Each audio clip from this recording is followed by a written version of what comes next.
Welcome everyone to a brand new SHIRO show with a intro remix for the live viewers. Little combination of the Patreon music because I apparently left it on, so a little bit of a little remix for that. Welcome to the SHIRO show, the number 2 podcast on the internet. Number 2? What's number 1? Number 2. Number 1, the Mega 64 podcast. Oh, okay, we're like number 5 because we're behind like Mega 64 podcast, the Dreamcast Junkyard. There's a lot we're behind, but we're somewhere in the top 10. On Pat's person list. Yeah, it's somewhere in the top 10. Okay. We've got 12 folks in chat. Everybody. Yeah, thanks for joining us. Wiener Bob, Neil Henderson, Tales of Saturn, Captain Hodden, GG, Noise Demon, Diamax, Retro Gamer, Paru, Paul Bort, David Zaney, Raiden. We got Cats California? Just Cats. It's 18, I don't know. Max Geis. Like Zero Wing. Yeah, okay. Max Geis, Anthony Whitaker, Silver Soul, Retroscape. And that's 13 people in chat. To everybody else who might be arriving, I guess, say hi. We'll try to acknowledge you. And happy Friday. You're being acknowledged. I can only look like this far. Like I can only bend my neck so far because I've got a pinched nerve in my neck. So like, it sucks. I'm sorry. We gotta get you back on the b-ball court, Dave. I know, right? No, Not me. I can't be on the b-ball court too. No, sorry, Dan. No, of course. You don't have game. Okay. Actually, no. Dan would probably beat the shit out of me. Because he's way taller than I am. Well, both Dan and Dave. Taller, but that doesn't mean I can shoot well. He's gonna put his hand on my head and be like, "Pat, why don't you get the ball?" Yeah. Just hold you back. He's gonna bully my ass. Well, what's going on with you guys this week? We had a good anime discussion before we started. I don't have any pickups, we did. but We had some good stuff. You guys missed it. I kind of lost something. My friend now went back to Japan. No. Sayonara now. Yeah, he went back to Shizuoka, and we spent a lot of time this summer. It was really fun. We did a lot of language exchange. I took him like everywhere that was worth taking him in San Diego. We went to Padres games. We saw Shohei Ohtani pitch and completely destroy the Padres. Oh, jeez. That's a Dodger player, right? Yeah, Shohei is like the Dodger player. Bro, did I tell the story about when I went to Japan and I saw a Diamondbacks game and I was thoroughly confused? But then I realized why. I looked who they were playing. They were playing the Dodgers. The Japanese are crazy for the Dodgers, and I hate the Dodgers because the Dodgers suck. You saw that game? No, not the not the one, not the Padres one. It was in Japan. I don't know if there's a spring training. It was an exhibition game. Oh no, I didn't go to it. I saw it on a TV. You saw it on the TV. Okay, my girlfriend at the time, now fiance and almost wife, mentioned that. Yeah. So she mentioned, oh, look, the Diamondbacks, and I looked. I was like, oh wait, what the hell? Yeah, there was one in Mexico City, I think, that the Padres did. There was one in Japan that the Diamondbacks and the Dodgers did. And they're like these exhibition games, kind of like, I guess, garnering goodwill or I don't know, more fandom for American baseball or whatever. I don't know. It's just something they do, and I guess it's pretty popular.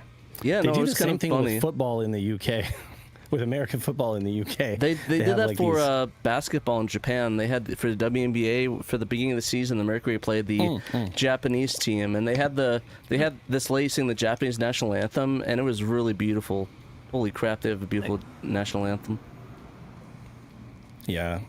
Very beautiful. So I'm a little bummed to have said goodbye to Nelson because I don't know when I'm going to see him again, but I have to plan a trip to Japan. And then I'll. You have to let me know, and I'll tag along. We'll do some SHIRO stuff in Japan. Definitely. Well, big thanks to Now for the t-shirt that I'm wearing right now. So. Yeah, he might be watching the show, so he might. I mean, not live, but he usually catches them eventually. After the fact, and eventually, yeah. He needs to get up at 7 a.m. and watch our shows. Bruce Fields asked, "What was the Sonic game in the background a few seconds ago?" I don't. Oh, that's Sonic Extreme. I think that was one of the recreations of Sonic Extreme. Yeah, like there's the homebrew one by XL2. Yeah. Okay. There you go. Yeah. This is like a mashup kind of. I think Panda did this one. Like just a mashup kind of sizzle reel with a mix of like commercial games and homebrew games and stuff like that. I think it's translation patched games and homebrew games. Yeah, I think that's the idea. Yeah. Okay, cool. Just trying to show off the scene, which I appreciate. Oh, yeah, oops. definitely. I also messed up again. It's all three of us this time. We need to have him do an update on it because there's been so much more since that. I think that's from like a couple years ago. Lots going what's up? on. Also, Double Dime is here. I don't know if I said hi to him before, and also Bruce Fields and Shinobi on a bicycle listening. Nice. Okay. That's interesting. Yeah. So no pickups, but what about you guys? No pickups for me. No pickups here either. I have a couple of things that I have. One thing that I have waiting for me at a comic book shop around here that is in, but I'm not going up there until the other thing that I ordered will be in probably early next week. And I'll be heading up there. Did your Poke figures coming? No, it's a comic book shop. I mean, they do have figures there. They do anime stuff at the ones I go to. Yeah, they do. But I got the Shantae swimsuit special for this year. Oh, well, that's pretty close. Nothing for me. Yeah, you're kind of in the ballpark. Shantae and then, Risque's Revenge. Yes, and then I also pre-ordered the latest volume of Nakamura-san, The Uninvited Gyaru, which is a manga that I've been into, and that comes in next week. So I'll pick up next week, I guess. You know, I have a funny Shantae story actually. I remember when it was first the Game Boy was announced, I remember showing off on Nintendo Power, and I remember really liking the character, the Shantae design, and I don't know why I never bought the game. If I did, I probably could have had like a good couple grand on me now. I completely. Oh yeah. I should have bought it back. I don't think I could have. I found it though. Maybe that's the reason why I didn't get it. Yeah, it was probably like limited distribution, or I don't think they printed very many copies of it because the publisher, which I think was Capcom, like just didn't really believe in it that much. So they were like, whatever, 10,000 copies for the whole country. Same thing happened to me with the Cubivore and the Resident Evils, like the 2, 3, and Code Veronica. I could never find those on GameCube. And apparently they were super rare, and that's why I never could find them locally. So I had to pay the piper on those. Well, I guess I paid the piper a little bit, and Peter gave me his copy of Resident Evil Code Veronica X for Christmas one year. So all is well that ends well. I got all my Resident Evil games. Yeah. Hey, Papetsu. Good to see you joining us. Well, shall we get into the community update for this week then? We do. And we just got one. Yep. Oh, oops. I forgot to set the browser up. My bad. That's okay. Do you want me to read it, or yeah, if you can read it while I get it all set up.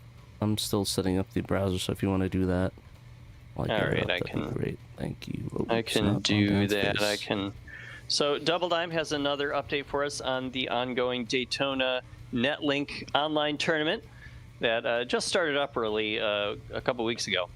And so this week, Double Dime says, we saw East Coast participant Topaz95 winning his round 1 match against Toast with the Most with a 5-0 win, because they raced on all 5 tracks in Daytona NetLink edition, or Circuit edition. We also saw East Coaster Gregory Rasputin.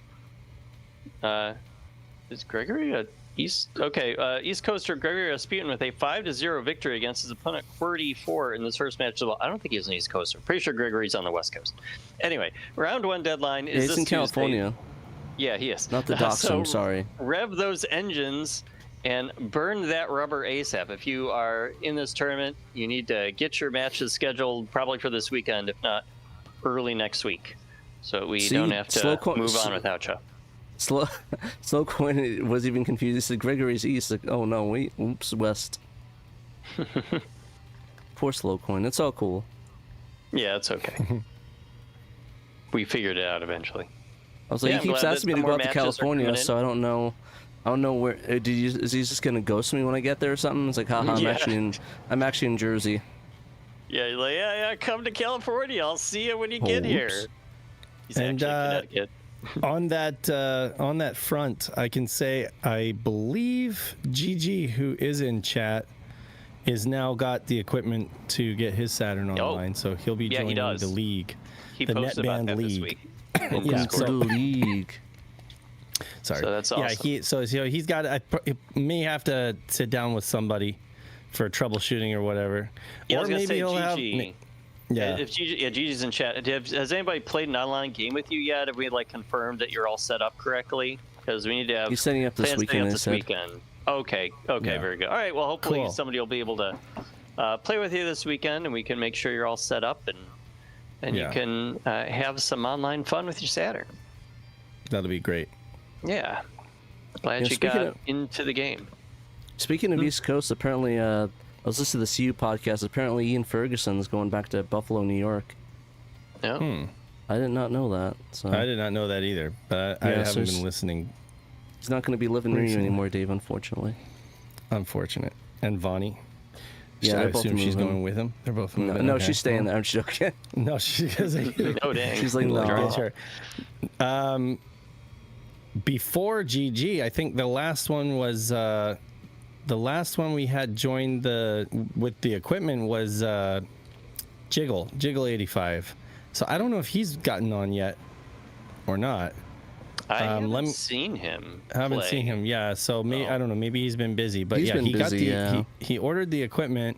He ordered the kit. So the hope was that he would get his Saturn online and be able to join for the UK folks. Yeah, if he doesn't play with the community, we're gonna have to repossess the. That's right. That's how it works. Gonna go to the UK and break his legs. You're gonna have a repo guy come and break his kneecap. Where am I? CD Repo Man. It does say there is a message on there on the thing that says I acknowledge that by buying this kit I'm committing to at least one tournament, or online community play. So, but I'm pretty sure he's going to. I just haven't seen him online yet. $199 bug. Wiener bug. Thanks, that's about how much it's worth. Budget or buttery? Bug or bug 2?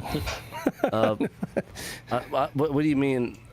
Is it one? You mean one's budget and one's buttery? Like which one? Sure. I don't know. That didn't come out right.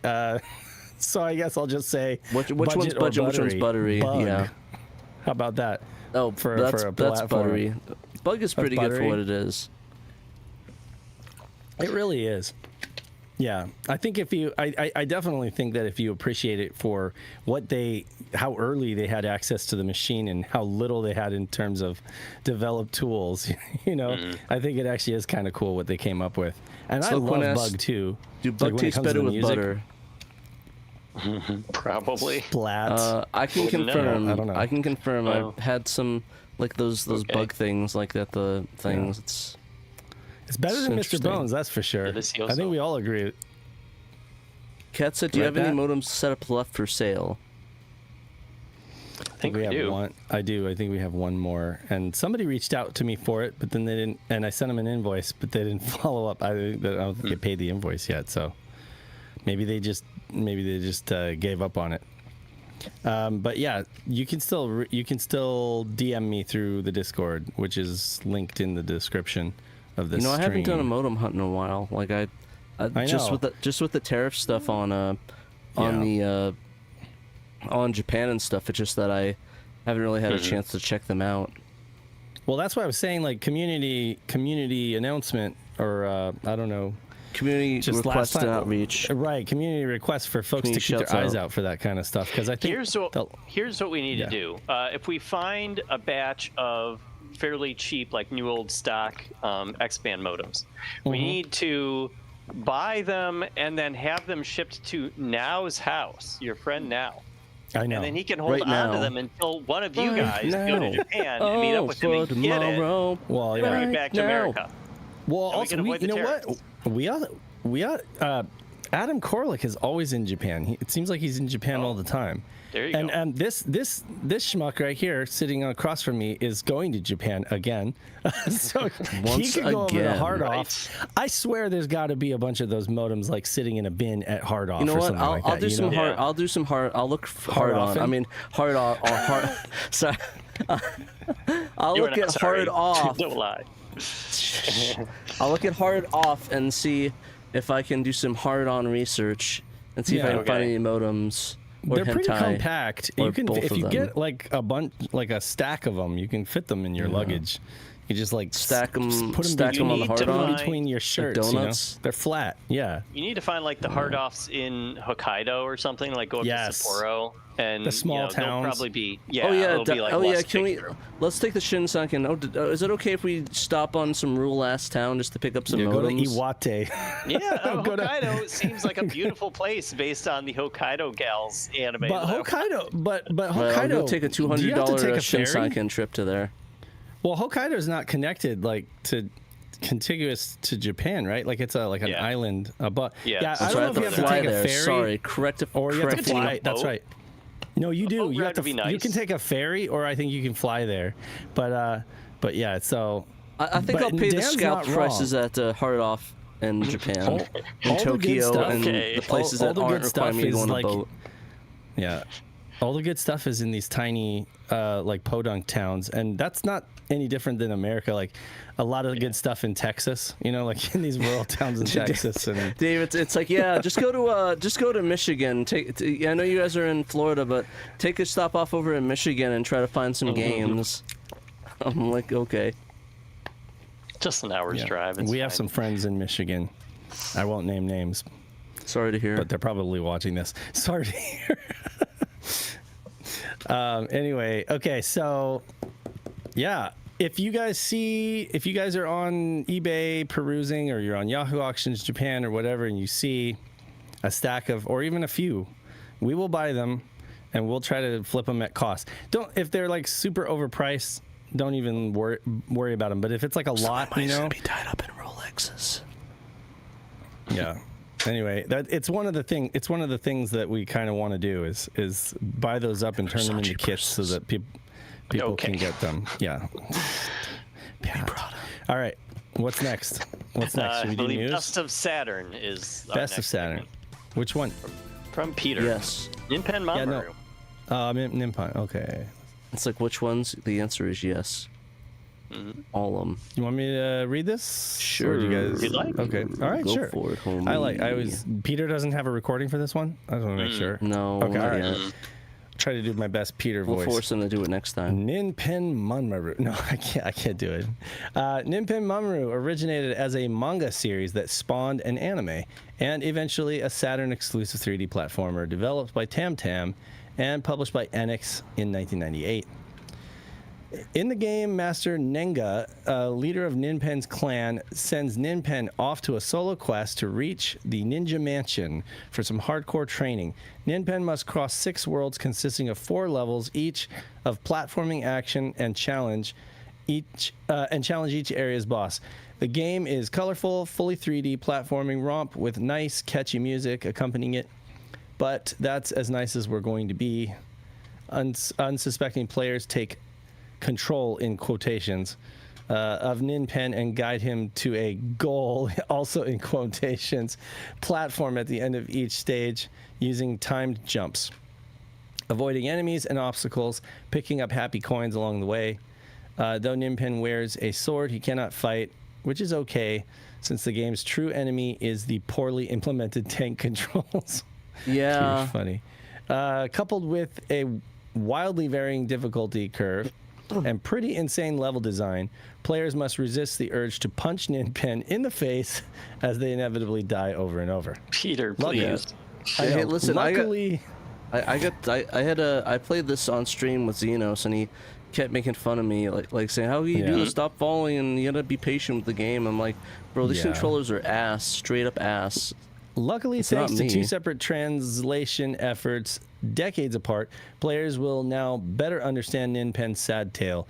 The game's cutscenes abilities were translated back in 2002 by Alex Kidd and Simon Fang, with dark Dark Falls X, and others updating any Japanese graphics to English in 2022. Happy coins for all. And I will say, like, I do love parts of this game. Like, the aesthetic is really cool. It is one of the few 3D platformers that we did have for the Saturn, whereas like the Nintendo 64 and PlayStation had a ton, like Spyro and all the good stuff, but we didn't really have that much. But what I will say is, like, it had a lot going for it, but it was incredibly frustrating at times. The platform is kind of cheap, and I feel like Seven Shades with CubeCat kind of produced something that's good, very reminiscent of this, but much better in terms of like he has spent years like really refining those controls and making sure that like one of the things that I think came up with, because you're on these floating platforms, is like the ability to jump and then dash in the air, you know, and that kind of will save your ass a lot of times. You know, you'll be like, oh no, if it wasn't for that, I'd probably end up falling and have to do everything over again. But because you have that little extra, like, double jump essentially, but it's like a creative implementation of double jump. So yeah, I think this needed more time in the oven, honestly, and it's hard to really blame them when this came out in '98. And 97. Up until that 97, and there wasn't. Well, it says published by Enix in '98 here. Is it 98? Well, that's what it says. But okay, well, check it. Maybe Peter's wrong, and we'll have to edit him. But yeah. So I mean, still at that time, there wasn't a whole lot in terms of that was like right as December 18th, 1997. Hey, gotta edit the article. You gotta edit the article. Yeah. How dare you, Peter? No, but actually, that's surprising. Peter's usually pretty accurate when it comes to that kind of stuff. Maybe he might have grabbed the wrong source. Yeah, just a typo. So that's cool. Shouts to the community for translating it. No AI used. And no, it's actually, you know, it's one of those few 3D platformers that we have in terms of like commercial releases. There was another one that was like Ninja something else that was another little 3D. It's Ninja Jajamaru. Yeah, Ninja Jajamaru. Yeah. And Jajamaru-kun or something? Yeah, Jajamaru-kun. Which is also a little janky in the controls department. And like, you know, we have Croc. I argue that Willy Wombat counts as a 3D platformer, even though, you know, the characters are sprites, like the world is 3D. Yeah. And there's platforming, and you can rotate the camera 360 degrees. Yeah. Even if it is kind of an isometric view from above, you can still rotate it all the way around. Yeah. So it's like that's like other consoles too. That's a kind of 3D platformer. And we had, of course, you had PandaMonium, not to be confused with our PandaMonium, but PandaMonium, the side, it's kind of like Klonoa, like a 2.5D platformer. It's a less fun Klonoa. But back then, you know, like, again, it's 3D platforming, like the recipe hadn't really, I would say, I mean, Mario 64 kind of nailed it right off the bat, but people were still kind of playing around with what is a 3D platformer. So you did have smaller studios who probably started working on it, you know, the year before, and didn't have a whole lot to go off of. They were just kind of writing the book, the rule book.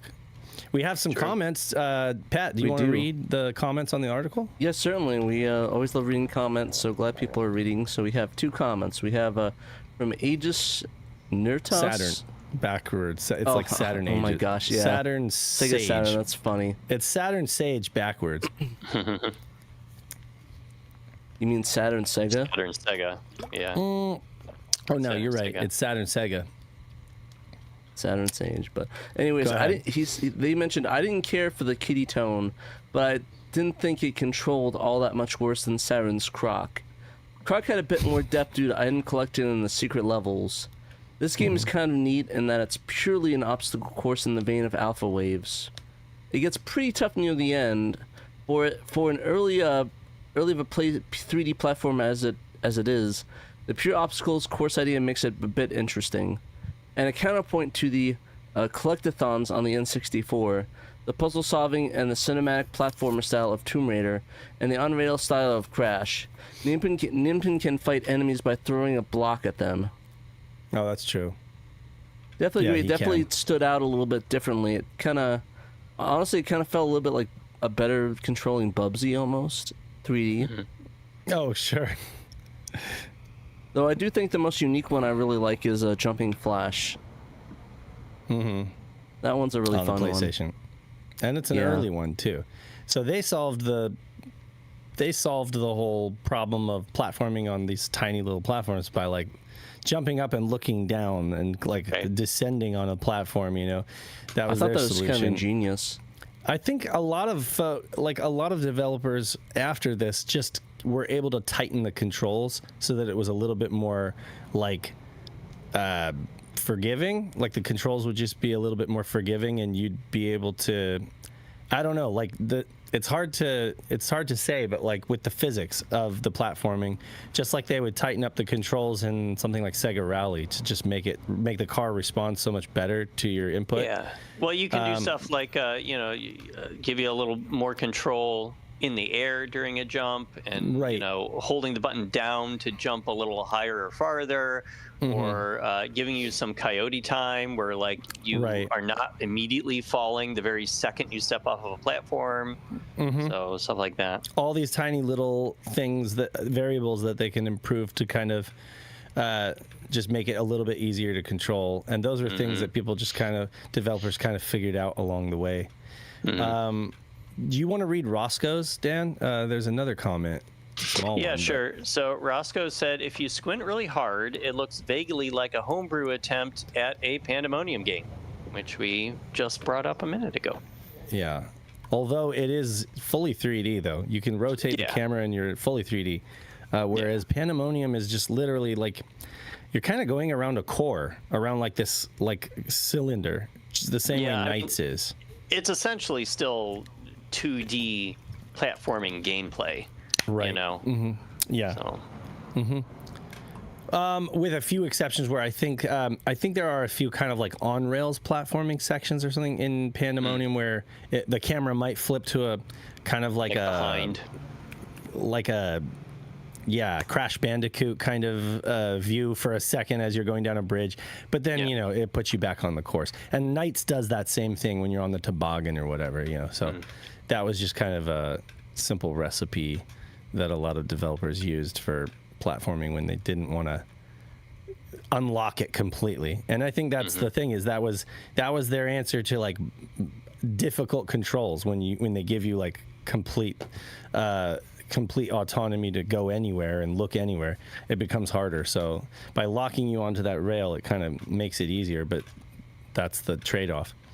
Well, I like Ninpen Manmaru to an extent. It is hard. Like it eventually gets to be like too hard for me, and I just cannot. It gets the kind jump of it's rough. asking of me. Yeah, it gets rough. But like, and I do wish that like you could attack enemies. You have a sword on your back. Why can't you use it? Why can't you use it? Exactly. Or at least like be able to hop on their heads to defeat them. Like, why are they? It's true that you can throw blocks. That's true. He's right that you can pick up and throw blocks at enemies. I guess I never attempted that. I didn't know that. Maybe he actually super glued his sword to his sheath. But I get to about the gauntlet part. There's like this gauntlet where there's all these like spikes and traps and stuff like that. I get to about that part, and that's where I die. So like I'm able to finish the first level and the second level, and then I get about halfway through the game, and it just owns me. But yeah, it's cute. I like the style. The art is nice.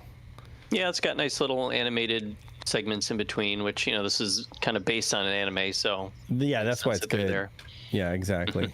Cool. All right, well, let's have our news segment. We have a few things to talk about. Before we get to that, though, I just want to say how bloody a week this was. Speaking of news, this was a bloody week. All the deaths, all the celebrity deaths. Oh yeah. Yeah, we lost Dolly Parton, lost Tim Curry, and lost Peter Cullen. Yeah. And then the one person that voiced Kari from Kingdom Hearts. So not been a fun week. Yeah, not a fun. Week. Yeah, not a fun last couple weeks. So I somebody brought that up on the chat, and I was like, man.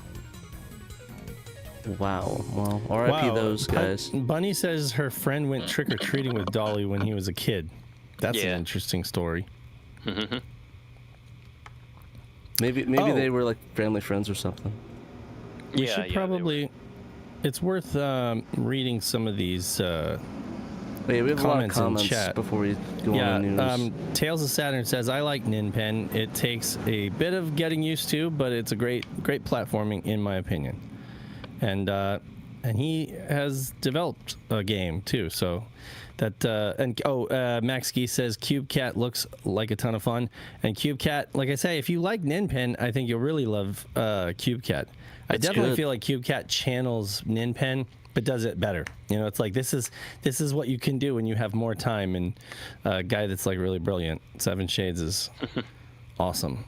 We did have a question from somebody called Itchy Balls in the chat, which oh boy. I always think of those. I don't think of like the itchy balls, but I thought of like those little balls that you step on that go from trees in the East Coast. Those sharp ones. I don't know if you guys ever experienced those. You're talking about monkey balls? Yeah, same thing. We call them itchy balls in Jersey. Oh, okay. With all the tiny little those tiny little filaments. They're like green on the inside. Yeah. Where is this comment you're seeing? It's up there. He said, "Do you think the Elder Scrolls Arena would have helped the Saturn in the American market if it somehow released? Even a chopped up version running at 10 FPS like Virtual Highlight would have been amazing." Honestly, it probably would just be a relic. I don't think it would have helped much. It's just going to be another relic that's a unique thing that's on Saturn. I don't think it really might have been helped much. Actually, no one thing would have helped. no one thing. It's probably a number of things that would have had to be gone differently or done differently together that would have really made a difference. But yeah, because the Elder Scrolls wasn't exactly a blockbuster back in the day. Yeah.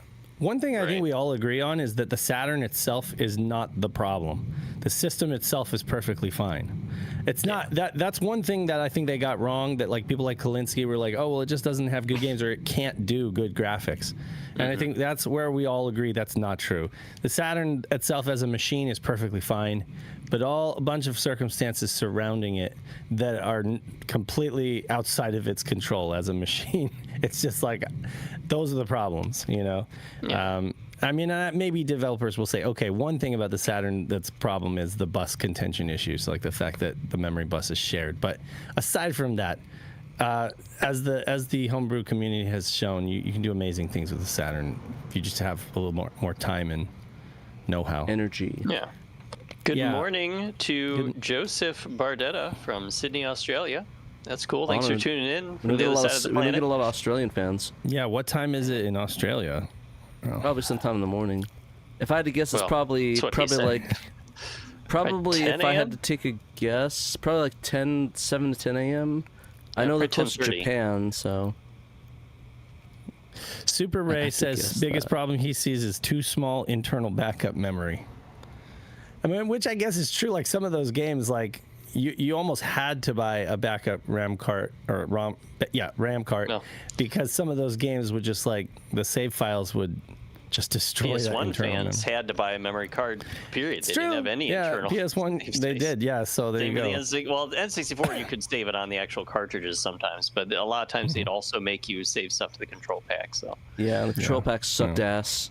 Just want to they never connected. I could never get them working ever. Oh, so Ray is just complaining because Quad World needs a massive save file. Yeah, that's true.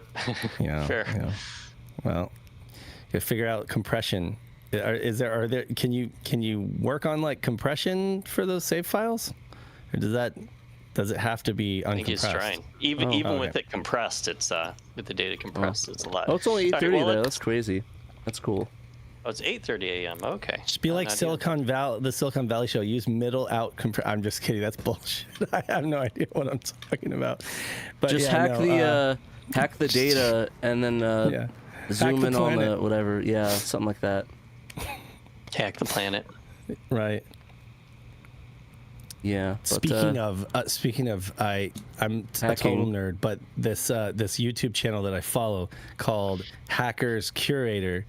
They haven't posted in a really long time, but this guy finally built like a duplicate, like a working prop of like Kate Libby's laptop, basically Angelina Jolie's laptop from hackers, and I thought it was really cool because this guy's like committed to like creating like accurate props of every computer and every like pager and watch and stuff like that was used random. In that movie. Yeah, it's random, but you said hack the planet and it reminded me of that. But anyway. Okay.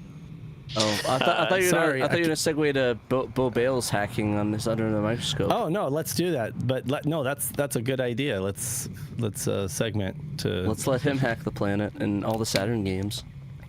Hack the Saturn. Which Under is the Microscope this planet. week is looking at Bust a Move great one. for Saturn. Under the Microscope this week is looking where is it? at Bust a Move 3? I'm playing right now, yeah.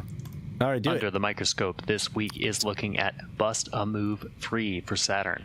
This game has a hidden cheat menu in it, and the bad news is that you can't access it at all from in-game. There's no sequence of buttons that you can press to make it pop up. But the good news is I've made a patch that makes it accessible very easily. You just press the Z button. The way it works is it borrows a little bit of functionality that already does exist in the game and is accessible. You can press the Z button to hide the heads-up display, like the score. I use that functionality to hook up the menu so that when you press the Z button, instead of hiding the score and such, it sets the game to the right state to bring up the cheat menu. And it's pretty cool. There are different items depending on the mode you're playing. You can switch stages, you can switch characters, you can switch the difficulty level, and sample the game without having to play through it all the way. Presumably this was used by the developers while they were making the game to test things out. We know from other research that it does appear in the arcade version, the original, but it does not appear, this cheat menu, in the PlayStation port. So there you go, a Saturn console exclusive, now brought to life through a patch from me. I'll be back with another Saturn game next week. Thank you, Bo, for the for letting us know about the Bust a Move 3 cheat code and actually having that hack to have the menus to pressing the Z button. Have you guys? Yeah, get a little patch. Yeah, a little tiny one. Have you guys played this at all, or? I have played the game. Yeah, the game. It's one of my favorite. I haven't used this cheat, but yeah, we'll have to do that. Have to play that. I'm still like Bust a Move 2 is my favorite, but Bust a Move 3 is solid. Definitely. Yeah, I'm still particular on 1 and 2, mostly because it's on Neo Geo, but I'm a bit biased in that regards. Yeah. Neo Geo fan. Exactly. Getting ready for that AES Plus. Coming out soon. Hopefully. Yeah, this is a pretty cool little find that he's got here, and so we thank Bo for his diligence in looking for secrets in all kinds of Saturn games. You know, it is pretty cool. You get to, kind of change your stages and whatnot. So instead of like inputting another cheat code or whatever, like you just have the menu available right off the bat. So that's nice. Quality of life patch for cheaters. Yeah, so check out Bo's check out all of his posts on our site or on his blog, which is the Substack 32 bits, right? Yep. Oh, hey, and check out his Hidden Past podcast. That's funny is that this is an exclusive cheat menu. He notes this in his outro. He checked the PlayStation version of Puzzle Bobble 3, which is known in the US as Bust a Move 99, for the cheat menu, but it's not there. So it's only in the Saturn version. Good stuff. Okay. Staffroll says the credits are the same programmer, so he's not sure why it would be missing. It's because they like the Saturn more, obviously. Yeah, that's it. Or maybe it was written after. Like maybe they, like it's like a later version of the code. Maybe it was used to debug the Saturn. Maybe. Yeah, could be. Itchy Balls says, what happened to the Shenmue on Saturn fan game? I remember it. I wanted to play. That was Frog Bowl, right? That did he did two different kind of like he did the there's like 2 games that you can download. You should be able to just go to our article on the last year's competition, I think, or go to Sega Extreme and you'll be able to download it. But yeah, if you search our site for Shenmue, or if you look under like resources and then homebrew games, I believe it's linked there. And he wasn't like going to recreate all Shenmue. He just kind of did the arcade. And you can play a bunch of Master System games in there thanks to a Master System emulator that wasn't Raimi made, which is awesome. And then he also recreated the Frog forklift race. Yeah, and then there was another part of, I think, the arcade one where you were just like walking around town, like an isometric 3. It wasn't like from Shenmue. That was something. It wasn't from Shenmue. It was like something that he made. So I mean, now did he, by any chance, did he mash all 3? Did he mash all the stuff into like a? In one ROM where you could kind of So look on Sega Extreme. You have to like progress through the overworld enough that you can get to the arcade because it's actually a place on the overworld, and also you have to eventually unlock the forklift races after getting through enough of like the story of talking to the NPCs. So like there's a little bit of a game there, but he's not going to go forth with making all of Shenmue on Saturn. Right now he's working on decompiling Panzer Dragoon and basically doing like a native port to the PC. So that's kind of what Frogbull's up to at the moment. Right. Cool. All right, well, for our next thing, we actually don't have a story about this, but Pat wanted to bring it up. Silhouette Mirage's translation patches have both reached version 1.0. We didn't write a story about it because, maybe we'll include it in like a news roundup in the future, but it's really small what they did with these. They updated both the English patch that uses the original Working Designs translation, and they updated their own retranslation patch for Silhouette Mirage. And both of them are pretty much the same fixes.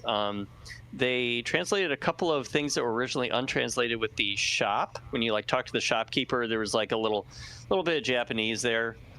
It now says perplexed. And there also was a continue screen that had some untranslated sprites. So those are fixed now. And also when you have insufficient system RAM, or insufficient RAM, that text was not centered, so now it is centered. Just little things, but they make it even more polished couple of patches, and so you can download those now from Sega Extreme's resources area. And then speaking of another fan translation, we have a version 2.0 of Willy Wombat has an English improvement patch. And it's now finally fully in English, because I know there's some stuff that was left in Japanese, right? So the subtitles, I think, right?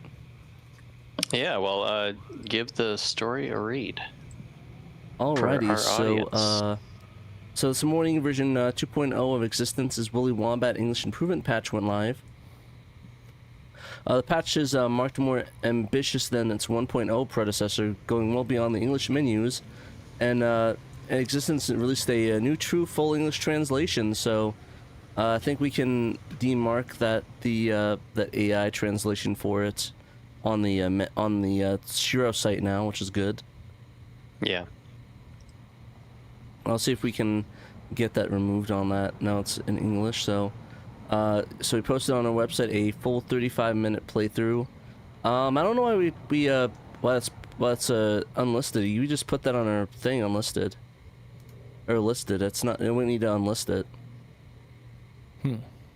But yeah, it goes. I don't know who plays this. Is it just Is it Rasputin that plays it? It's Gregory. Yeah. So Gregory Rasputin wrote the story, and he also recorded himself playing the new patch for about half an hour. And I uploaded it to our YouTube account as privately, so that he could link it in his story here. So that's what we're watching. I think I might just make that public then. Yeah, and if you look at the translation projects page on our website that Private Eye maintains, he does not have an AI qualifier next to Willy Wombat anymore. Okay, that's good. Yeah, he's on top of it as usual. Yeah. So basically, basically what happens is that last year he released a 1.0 version of the patch, which translated the interstitial loading screens, the option menu, RAM selection screen, and the save load menu, but left the Japanese subtitle during the character dialogue intact. But the Vermilion Deserts also began their own Willy Wombat translation in March of 2026 that we covered. And while it's small in scale by Existence's own account, it was this English advancement effort that illuminated the path towards a full English translation that we see today. So essentially this is first by Vermilion Deserts that was an AI, but then Existence made a 2.0 for that. I think that's the first I've seen that where a different patch person to release the patch. I think that's kind of cool, I guess. Yeah. Mm-hmm. So I just had to blow my nose. I'm still getting over my sickness. I'm very congested, so that's why I'm intermittently blowing my nose and coughing. So luckily it's muted on the stream, but unfortunately these guys got to hear all my my nasty noises. It's all good. And then you can read the interview that Existence did about the differences and what he did for the 2.0 patch here. It's quite a bit of an interview. We won't go through it completely, but it's there on the website. It's very detailed. Thank you again, Gregory, for doing that. Yeah, check it out on SegaSaturnShiro.com.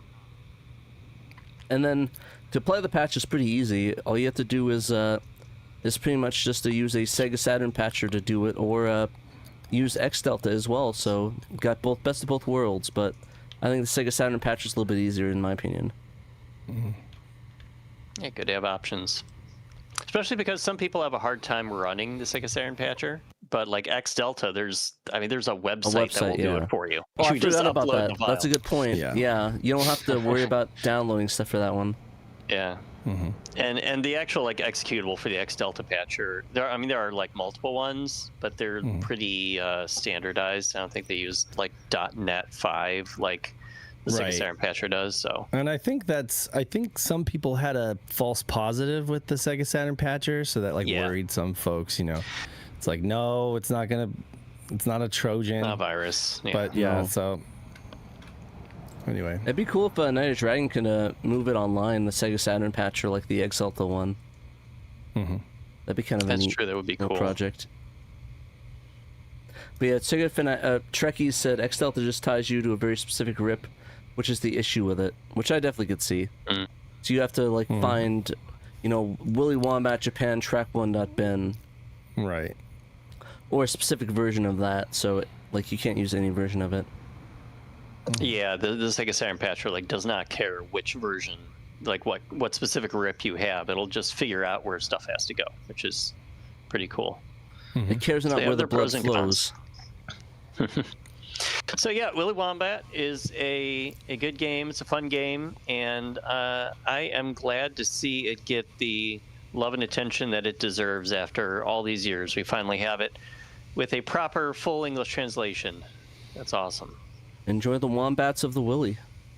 That sounded pretty bad. Cat says, not a game I've played, but I like the aesthetics of Willy Wombat. It will be great to give this one a try. Our Cats organization is sopping wet now. Oh boy. All because of you. You'd better make this up to us, Connie. Oh my god, okay. I love cats. Well, anyway, glad you're excited, Cats. Yeah, glad you're excited. You should check this game out. I recommend it. It's fun. Get some paper towels. Clean yourself up. Fun Saturn exclusive. Alrighty. Same artist, Maximo. Yeah, it's the artist who did all the Famitsu magazine covers, isn't it? That's kind of interesting. I didn't know he did Maximo. That's kind of crazy.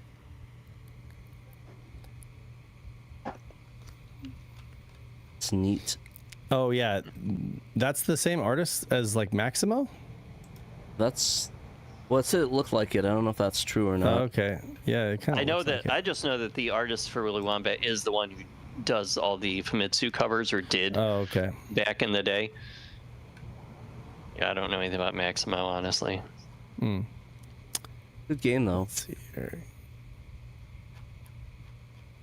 All right, I think we got one more article Next by is Dan. Digital. We do. I slapped this one together this afternoon. So yeah, Grandia Digital Museum has some new life in it now that it's got a translator officially on board. Trekkies Unite posted a couple of days ago on Sega Extreme that Wired Crackpot has agreed to translate Grandia Digital Museum, which is awesome because Trekkies has been working on this game for like 4 years. You know, he started working on the original Grandia to plug the official PlayStation English translation into the Saturn version. He accomplished that. But you know, Digital Museum, I believe, is a Saturn exclusive, so he had nothing to like pull from with that.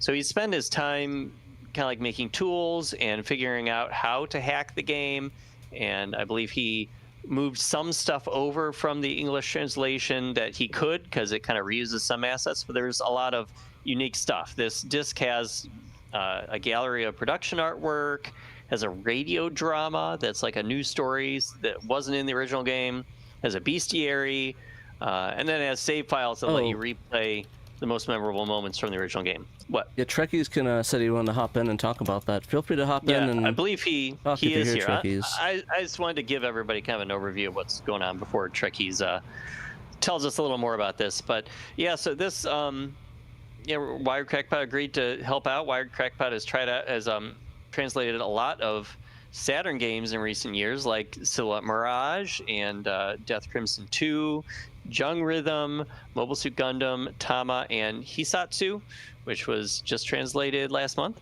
Working on a couple of ones too. Yeah, and she's also working on the Sword and Sorcery patch with Gregory Rasputin at the moment. So yeah, she's very busy. Yeah, isn't she working on the cyber whatever? Cyberdoll. Yeah, I believe so. Yeah. So yeah, Trekkies, tell us about how you feel about getting Wired Crackpot on board to help translate this project finally. Well, I mean, I'm really happy to finally have a translator on this because this has been the one thing that's been holding this project up. The tools have been pretty much ready to go since the original Grandia because all the file formats are pretty much the same from the original Grandia. Mm-hmm. So it's basically, I've just kind of been sitting here with tools needing a translator for the longest time, and every translator I'd reached out to had been busy with other things or didn't know Grandia well enough. The AI slot patch that kind of hit kind of made a whole bunch of people be like, hey, we need to get this done. So a bunch of us have basically decided we're putting things on the back burner to work on this. So who else is working on this besides you and Wired Crackpot? So it's me, Wired Crackpot, and then Joku from Soccer Wars 2 came on board. Then Bowl of Lentils also agreed to help out with things if we need him. A couple other people have as well. So that's okay.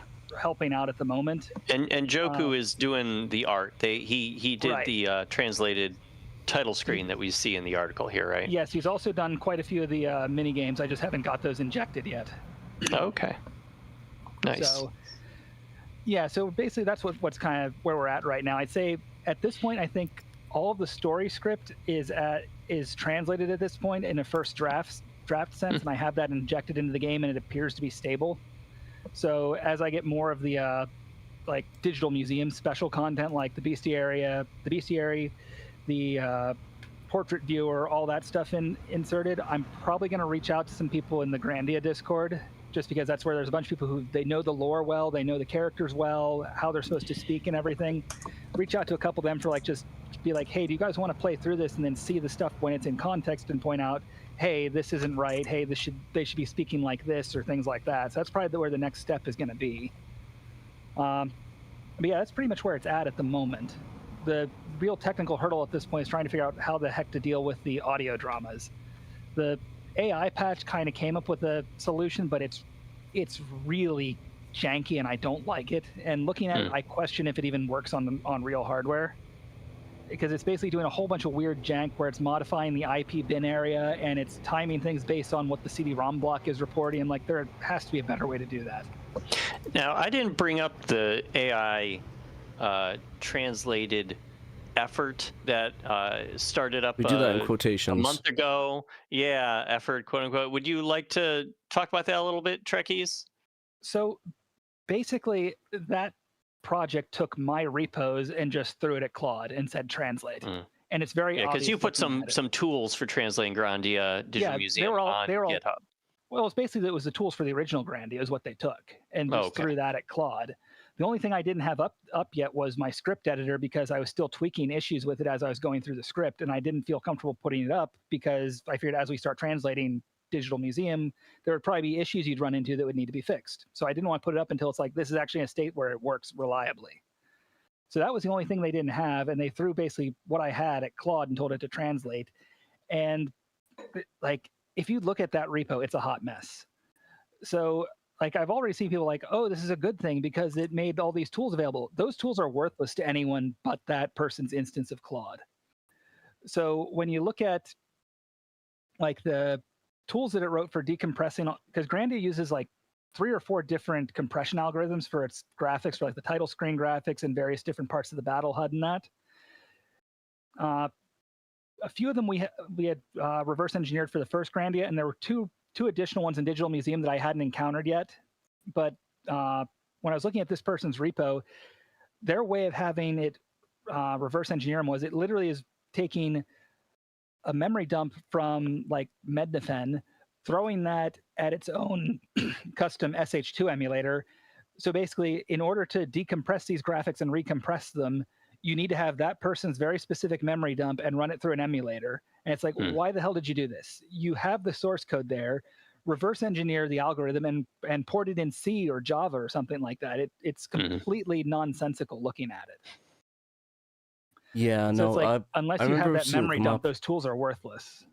Yeah, I remember seeing it come up, and I was like, oh, this is stepping on some toes big time. And I don't know, it kind of seemed like it was, I don't know, to me, like from outside's perspective, it seemed like came off as very bad faith, if that makes sense. Yeah, it seemed like a lot of people in the thread. Now, the person we're talking about here who was using Claude AI to translate this game was named Angelou Curator, and they posted about what they were doing on Sega Extreme, and that thread was full of people saying like, you know, this kind of doesn't seem okay. Like London Beckett said, going to be honest, this patch comes off as very bad faith based, not even commenting on the AI portion of it either. And Ardiloso said, it's okay to use AI as a placeholder and to test the behavior of your hacks, but I don't think many would be interested in a full release like this. So, like, I would honestly agree that it seems like it was in bad faith, because there's just things that don't add up or make sense with what this person said. For one, they like never existed on the internet as far as I can tell before they dumped this patch. They posted it on Sega Extreme, they posted it in Reddit, and they posted it in the Grandia Discord. In all 3 places, they got a negative reaction, and then they pretty much went silent after that. Yeah. So it's like, yeah, we haven't seen an update about this in like a month and a half, like maybe like a week after this person posted this original, you know, patch on GitHub and the thread on Sega Extreme. Like everybody kind of like piled on, and like they responded a little bit to people, and then they just sort of like stopped, especially after you brought up that they were using your tools without permission. Well, speaking of that, with like the tools without my permission, people need to realize that like just because something's on GitHub, it doesn't mean it's yours for the taking. So like my tools have no license, which means it reverts back to all rights reserved to me, copyright-wise. So you technically do have to reach out to me before you use it in a project like that, which I have had people reach out to me. Like there was people in Europe who wanted to apply a German translation patch. I'm like, yeah, go ahead, use the tools for that. Yeah. Things like that.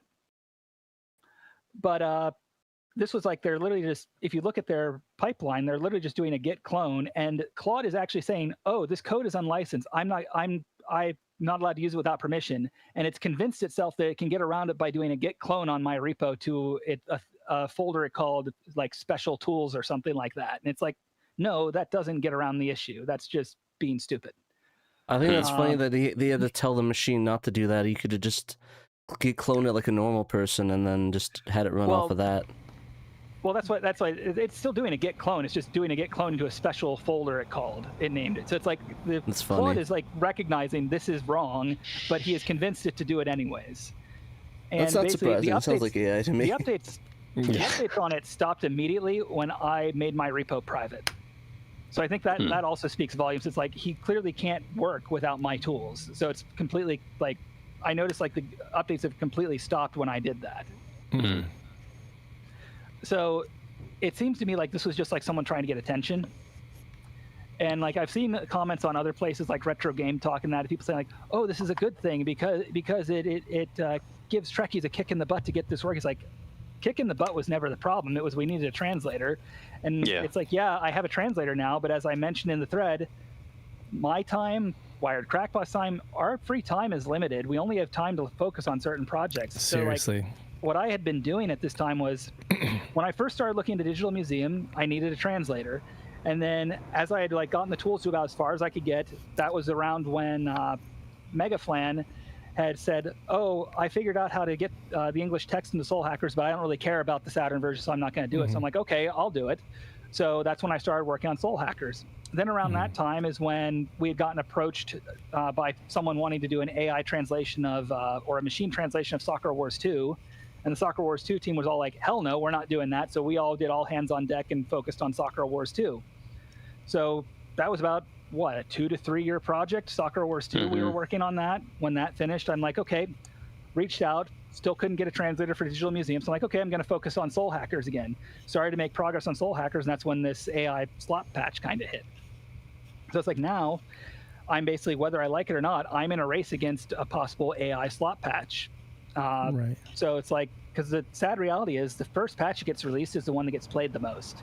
So it's like, I hate to bring up old drama, but if we look at Princess Crown, if you look at the number of downloads, like the download history on like CD Romance and Retro Game Talk and that, if you look at like the history in the Wayback Machine and see like the number of downloads increases, I think it's like at like 80 or 90,000 downloads, like 15,000 of those are just the Japanese version before any translation patch was put up.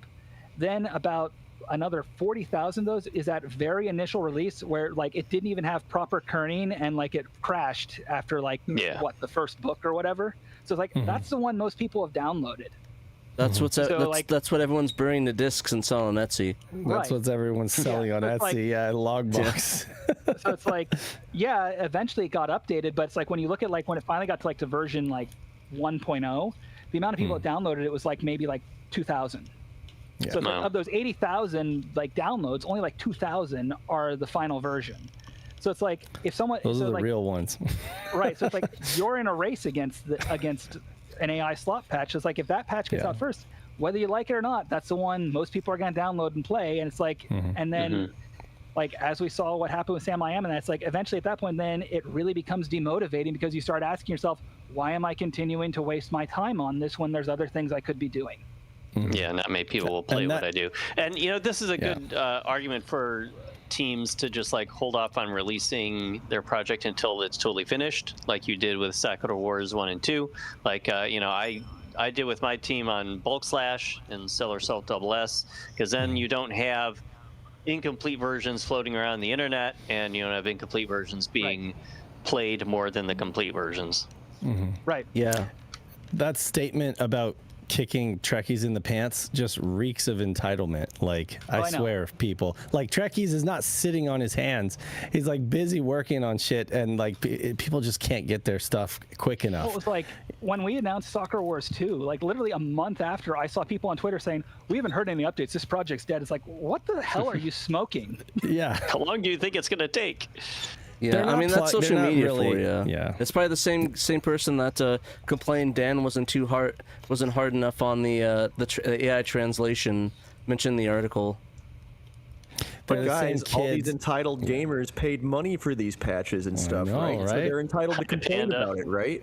It's like it's like the "Are we there yet?" for kids, but it's adults. You know, they're just "Are we there yet?" But it's like they're movie. Not. It's like. You're not driving. Like, shut up. And it's like, as I mentioned in my Sega Extreme update, it's like you haven't really done anything and kicked me in the butt to get. You're not getting like 2 patches now. All that's happened is now my attention is diverted from Soul Hackers, which was actually, I'm kind of a little annoyed about this because Soul Hackers was really starting to pick up momentum. We had hit some important milestones on it. We were like, all we have to do now is implement this variable with font, and then we can be into beta testing, and we might actually be done. Like, I was really feeling hopeful. We might have been done by maybe December or maybe next year's competition. So it's like, I was really looking excited about that. Now it's like, okay, that now needs to go on the back burner because I have to focus on Digital Museum now. So who knows when that one's going to get done. And we don't really have a guaranteed date or when Digital Museum is going to be done either. So it's like, now it's like all you've done is you've robbed Peter to pay Paul. Yeah, and hey, Soul Hackers is looking up too. Like that was played by the judges. That game is honestly that variable width font, and that game's good to go. Like minus I think I found one or two things that were still in Japanese that just sorted. Yeah, I think CJ Wakura in testing found like one area with the pet shop that's broken, and so I have to fix that. But then otherwise, the game is stable and the text is all in there. We just implement the variable width font and then beta test it. Yeah, so I'm like, that's where I'm kind of annoyed about it, because it's like my attention now has to be diverted and I don't have time to focus on both of them. Yeah, and I want to let people know. I was going to say, on the bright side, like at least you are going to get a project done here in the near future. You know, you're going to get Digital Museum out the door finally after you started it 4 years ago. Yeah. Don't give up, because we appreciate you. Yeah, it's annoying when you have people like, they're just wasting your time on this game. It's like, no, I'm working on whatever project I have at the moment that's able to make the most momentum is the one I'm going to be focusing on. Yeah. And I just want to remind people, and this is important, that I've actually been reached out to people doing the translations and been in these Discords where they're like, why am I doing this? This is my last project. I'm done with this. This is some bullshit when stuff like this happens. So just want to let you know, this doesn't kick him in the butt. It makes people not want to do the projects anymore, and you're stuck with AI slop translation. Yeah, so we don't want just a reminder. Well, like the thing that gets me is like people are like, oh, an AI slot patch is better than no patch because then I can play the game in English. It's like, if all you want to do is play the game in English and you don't care about machine translations, why are you bothering with translation patches? Because there have been plugins for like RetroArch and various other emulators for years now that will hook into like Google Translate, or even now the AI models and that, and will literally translate it in real time for you and use OCR to translate it and then draw it on screen. So it's like, why are you bothering with translation patches if all you care about is just playing the game with the crude machine translation? Like the visual novel fan base has been doing this for years now. Right. It's like that's how like the visual novel fan scene has been doing that for years now. So it's people like, I don't get like this silliness that people are doing. It's like, this is like the most convoluted way to get to play a game with a machine translation I've seen. Like it's like, and I'm not anti-AI either. It's been 30 years that people, or plus, that people have had an opportunity to play this game in some way, shape, or form. At this point, it's like, if you've waited this long, you want it to be done. I want it to be done right. I will wait. I've waited this long. I'll wait for Trekkies to finish this project, so I know when I'm playing that patch, it's going to be the best that it can be. There's no point in skipping and cutting corners at this point because it's been so long. And you're right. They should just use Google if they want a quick and dirty. Use their phone and with Google, which a lot of people do. Even you don't even need the phone. It's like if you're using an emulator, there are plugins that will literally like hook in with the emulator. So it's like I don't get like this mindset that people have. It's like it just doesn't make sense to me. Yeah, and it's an entitled mindset. Yeah, and somebody commented. I'm not even anti-AI either. It's like I've used it on translation patches, not for the actual translation, but it's like I'm trying to reverse engineer something. Like last night, there was an issue I ran into when I was putting the portrait viewer text in that I had not encountered yet, and it was basically the portrait viewer in Grandia Digital Museum uses its own font rendering code, and it's hard coded to work with the 16:16 font. And even though it supports reading the 8:16 encoded text, it draws it weird because it's expecting 16:16. So like, okay, I see exactly what's wrong here. I need to find out where it's drawing the textures and correct it so it actually draws it correctly. And it's like I could spend like a day trying to reverse engineer this by hand, but what I did is instead I'm like, okay, let's try this out. I know where it's drawing it to in VRAM, and I know where the buffer is in main RAM for where it's creating the texture. So I put a save state of that into Ghidra, hooked it into Claude, and I said, here's the addresses of where it's doing this. Can you find where the code that's doing this is at, and point me to like what's controlling this? And it took like maybe 10 minutes, and it's like, okay, try changing this value here, here, and here. Here's a couple areas you could try, and I tried. I'm like, okay, yeah, that worked. So I'm like, it's great for that kind of stuff where it's like, if you know what you're doing, you know how to guide it, and you know how to give it, like, if you give it things where it's like, it's very easy for it to like test and compare against, and you get known results out, it can do a very good job. So it's like, it's excellent at reverse engineering work, and it's excellent at decompiling. It's just, but you have to hold its hand. Right, and if you don't know what you're doing, you get slop. Yeah. Exactly. And like people, like we've been mentioning this before, people said Drama City. We've had a lot of people, and we actually slowed down a lot of the patches that are mostly AI and stuff like that, just because we get a lot of stuff like where it's just garbage and doesn't work, or just so like we haven't covered a lot of stuff that's in the scene right now because of it being, you know, purely AI, just like we were saying before. And the issue though with that is that people do it right, like Trekkies, and actually use it like as a tool, versus trying to build a house not knowing what to do with a damn jackhammer and be like, oh, here's jackhammer, I can build a house. Like, bro, you made a pile of sticks.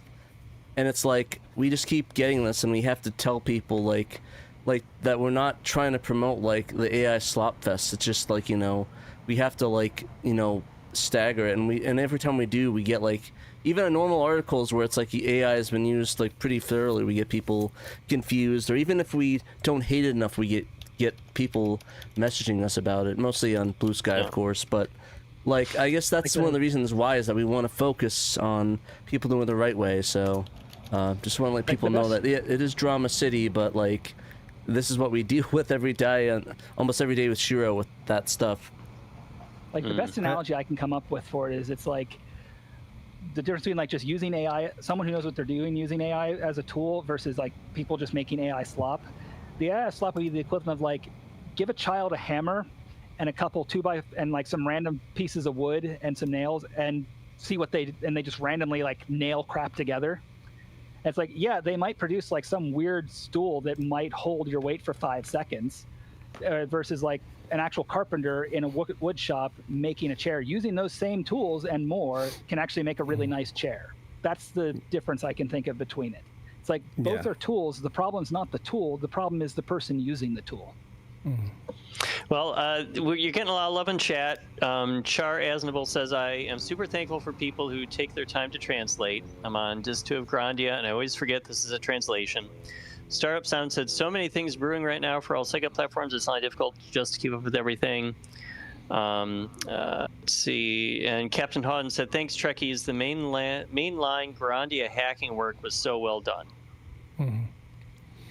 Yeah, I will add to this is that what boggles me is that the kind of, like, I don't, like Trekkie says, I don't get the mindset of some of these people, because again, there are like other ways to play these games. You take like Princess Crown, there's PlayStation Portable, there's PlayStation 4, right? You know, like if you've waited this long to play it on Saturn, why are you in such a hurry? Like, why the smash and grab and just get what you can get? You know, it's like, why be in such a hurry to put something on your ODE when you're just going to have to replace it later because it's an inferior image? Like, you know, we've waited this long. Either go play it some other way, which there were other ways to play Grandia too, you know, if you really just wanted to play Grandia. And if you want to play Soul Hackers, there's other ways to do that too.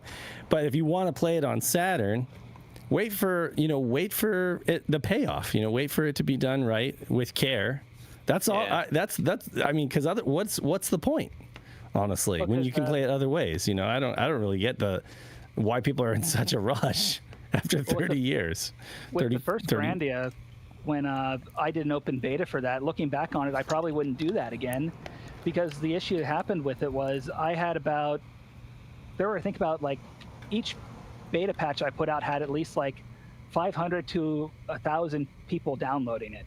Mm-hmm. Of those downloads, I think I got reports back from maybe like the same 5 people each time. So it's like there are all these people downloading it. No one's actually reporting back bugs to me. So I'm like, I'm not finding out bugs until like someone else finds them. Or it's like after I've released version 1. What I think is version 1.0, I'm like, oh, there's a bug that's been here the whole time, but no one told me about it until after the fact. It's like those are the things that kind of like annoyed me with it. Where it's like they're like, where I've seen these people saying like, oh, they should put out beta patches so we can help. Like, you people haven't helped when we've put out beta patches before. You just want it to play it and you don't care and you don't report back. So it's like, that's the kind of thing that's a bit annoying with it. It's like, if someone's putting out a beta patch, you need to be, and you're downloading it, you should be downloading with the expectation of, if you find something, you're going to report it back. Yeah, you should help. Yeah, exactly, it's like, this isn't like just, oh, here's a free patch for you to go play. It's like, this is a beta patch. We're expecting you to like help. I think my favorite stories with that from you is when you would get like people, like you'd have the release and you think the bug's back in there, but it's just that they bought a burnt disc from Etsy and it was from your beta build. Yep, that was another one that happened quite a bit. Yeah, so there's a lot of that, so I definitely agree with that. It needs to be, I think for now, it needs to be, beta testers should be with people like, you know, like us that can test it out and report back, or like people that are close to you, and then, you know, the fans will get it once ready. With every project I've done since then, I've been doing closed beta testing. Makes sense. Well, thanks for joining us, Trekkies. Thanks for all your work on both these patches and all the other ones you've worked on, obviously. And we're wishing you luck on getting through everything you need to do with Grandia Digital Museum. And thanks for talking to us today. Really appreciate it. Yeah, no problem. Yeah, thanks, Trekkies. It's Trekkies. I've been using this pretty helpful app called the Speak app for output practice, you know. And recently, and it's AI. A lot of the sentences and stuff like that are AI generated, just because there's just so much content, and it can like create new content based on your interests and stuff like that, and then you drill these sentences. But like recently, I've been doing review, and I've gotten to the point where I know the grammar so well that I'm like, this is grammatically incorrect, you know? It's like you gotta be careful with that stuff. It's like conjugating a Godon verb as if it was an Ichidon verb, and I'm like, that is grammatically incorrect. So then I have to flag it and be like, fix your freaking app. This is wrong. You're gonna like lead people astray. And I think if it was a year ago, I would have just repeated that sentence like an idiot, you know? And I was like, no, you can't do that with verbs. So anyway, I find that's the type of stuff that gets you failing the N5. It's like you know, 1 in 100 or something like that. Like, it doesn't happen very often, but when it happens, it's like, holy crap! Like, this is how can I trust anything then now? Like in this app, you know? So yeah, even when. That's what happens with AI, right? And so I have to wonder if I'm playing an AI patch, like, what is this really? What the, you know, does this have the tone? Does it have the nuance that the writers intended? With several of those translation. That happened with Steam Gear. Yeah, that's what you get with real people translating these games. They're doing research. They're figuring out what was the nuance. You know, what you know, looking at you know, how something may tie into like a cultural reference or something like that. Right. The AI is just like doing a dumb transliteration of it for the most part, you know, and it's a quick and dirty, you know, and so that's not what you want for like the final set in stone thing that you're gonna, you know, put on a disc or play on your. If you want the experience to be as good as possible, so you either learn Japanese or you wait for these folks who do know Japanese and do care, or have a good translator working with them to do the work correctly. So yeah, I know it's a thing we've kind of gone on a lot about, but I think we'll continue to, because it keeps coming up. See it really. It keeps coming up, and it's not going to change. Yeah. All right. Well, Pat, I believe you have a game you're playing after the show ends, right? Yep, I got PandaMonium, and we're going to try to play some Culdcept. Nice. I'm not sold on that new Steam release. I'm not sold on this multiplayer thing working, but I'm down to try it. God damn it, we will try. I know that. I know that Dan and I did that when that Overserved when we did that for full set. We got that working. Sasha, the thing is that it was spotty, but it was because it was like a beta build. So. Right on. Yeah, it worked. So hopefully that'll work for you guys. So should we read our Patreon VIPs? Yeah. Thanks to all of our all access patrons and all of our VIPs. We got Cerulean, Chad Clark, Chris Piper, Derek Pascarella, A-Team, Emerald Nova, Eric Hero, Evo42, Fat Drunk Friend Otaku, Johannes Fetz, Momphus, Neil Henderson, Normal Guy, Nut Rageous, Paul Bort, Ray Eisenhower, Robert Ramsey, Rowan Dinkt, Sega Steve, Shadow Mask, Stone Man, Young Money Swee. Appreciate all of you guys for supporting us at $10 and up. And we are happy to be able to read out your names on the show every week. For everybody who supported us at a lower level, your name will be in the credits on the show, and we do appreciate you as well. And we appreciate everybody in our community, regardless of whether you're able to support us financially. We just appreciate you guys giving your time. That's worth something for sure. Be a part of the community, be a part of the tournaments, the community events. find a niche, something that you enjoy with regard to Saturn, translating, homebrew, you name it. There's just a lot of little things that you can do to participate in the community. So hop on the Discord, and if you got a NetLink, and say, hey, I'm looking for a game, you can do that too.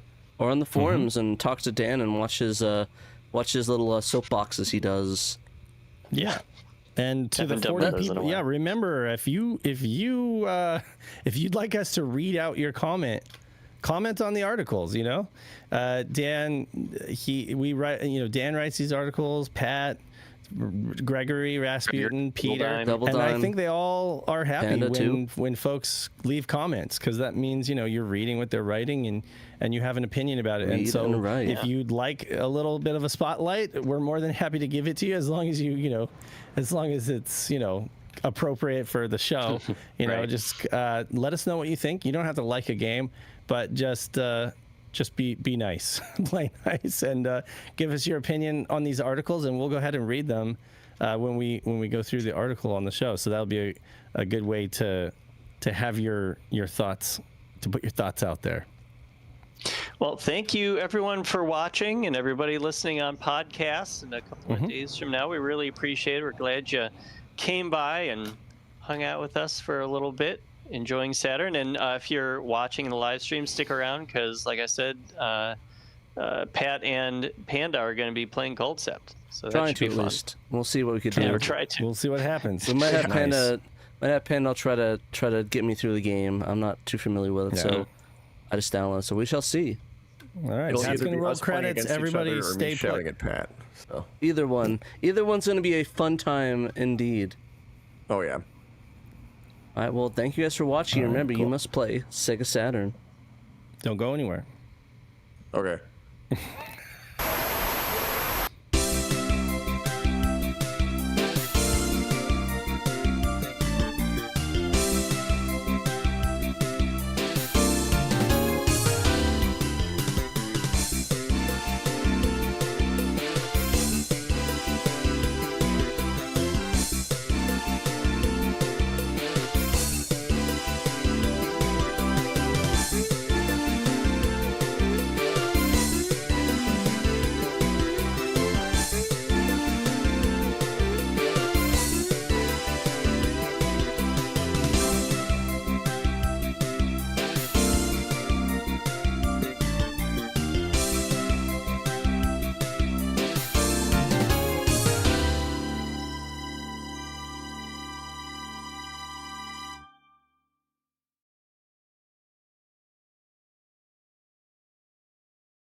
Alright, welcome to the gameplay portion. I am going to be playing, hopefully if Nick we get it all sorted out, some Culdcept. So how does this work with Steam? What am I supposed to do? Do Alrighty, hold on, let me... We do friend stuff. Is it on the friend list? Yeah, basically, I'll invite you to a remote play once I get the game going. Got a little window, so I think I just do that. There we go. Don't need to record that. Show my friends list off. I've got Steam open. I've gotten that far. Remote play together. Got my Saturn pad connected. Going to invite. You're on Steam, right? I'm on Steam. Okay. Looks like Am I offline? I might be offline. I think yeah, I'm invisible. Let me go online. I'm now online. I'm sending you an invite anyway, so there we go. All right. Looks like I got it. We'll do play game. I've accepted the invitation. My screen's going all big. There we go. And yeah. Oh, looks like I'm in. All right. Okay. Let's start. See if you can control it. So we'll do story, I guess. Oh, well, story's not it battle? Two-player. I think it's battle two-player. Yeah, we went battle. So it's 2 players, no CPUs. Have one. All right. Player. I guess what we do with the hat. I'll name him. Nice. So you haven't started a save file. You haven't like collected any cards yet. No. Nice. You'll be known as Hat. No. All right. What should your name be? Do you want to be? I want to be the chick. Any of the chicks is fine. Wait, input temporarily disabled while the host Sorry, is busy. I clicked off it. There we go. Can you move around still? Can you move the controller? It's not letting me, no. Hold on. Your name would be... I'll name you Pan. Sounds good. Okay, so I will be Hat, and then try hitting... Book that, and then press A or RT. Oh, it backed me out. Oh no, you keep going. Yep, it looks like I got it. Pad 2, yes. I am Panda, and I'll go with book. Okay. Oh, I guess you're player 1. All right, there we go. Oh, nice. There we go. See, we got it going. I guess it knows. This is crazy that this works. I'm kind of impressed. We want to go with that first map because that's by far the simplest. Alrighty. Right, so you played Monopoly, you played Magic the Gathering. This is a combination of both of them. I guess I'm first. Castle Roka. Yeah. Alright, I guess my turn. I drew 1 card. So I will do... So the way this works, yeah. Don't press any of the face buttons yet. Okay. These are the cards in your hand. It looks like I think both of our decks are heavily focused on fire and plains. There are 4 elements. It's fire, plains, forest, and water. Think kind of like Magic the Dragon or Magic the Gathering. Magic the Dragon, Rock the Dragon. Except you don't necessarily have to cast a creature on the same land that shares its element. There's also neutral creatures, which I guess you could say are artifact creatures if we're using Magic the Gathering speak. Yeah. Again, you can cast any creature anywhere. It doesn't matter where you can cast them on any kind of land. If you cast a fire creature on a fire land, it'll have more strength, more hit points, and such. Okay. So hit up on your D-pad. Don't hit any face buttons. All right. So that's the dice. Yeah. Go ahead and hit down for me again. The first thing you do at every turn is you go through your hand and see if you've got any spell cards that you can use. You do have one. You can use this to destroy a non-creature card in your enemy's hand. Okay. You can do that now if you want to, and it won't end your turn. I would recommend doing it. I don't know what I have in my hand, but it does look like you've got some options here. It's a non-land. Destroying either of these would be good for you. There we go. So you're starting off with Nick on fire. A nice advantage.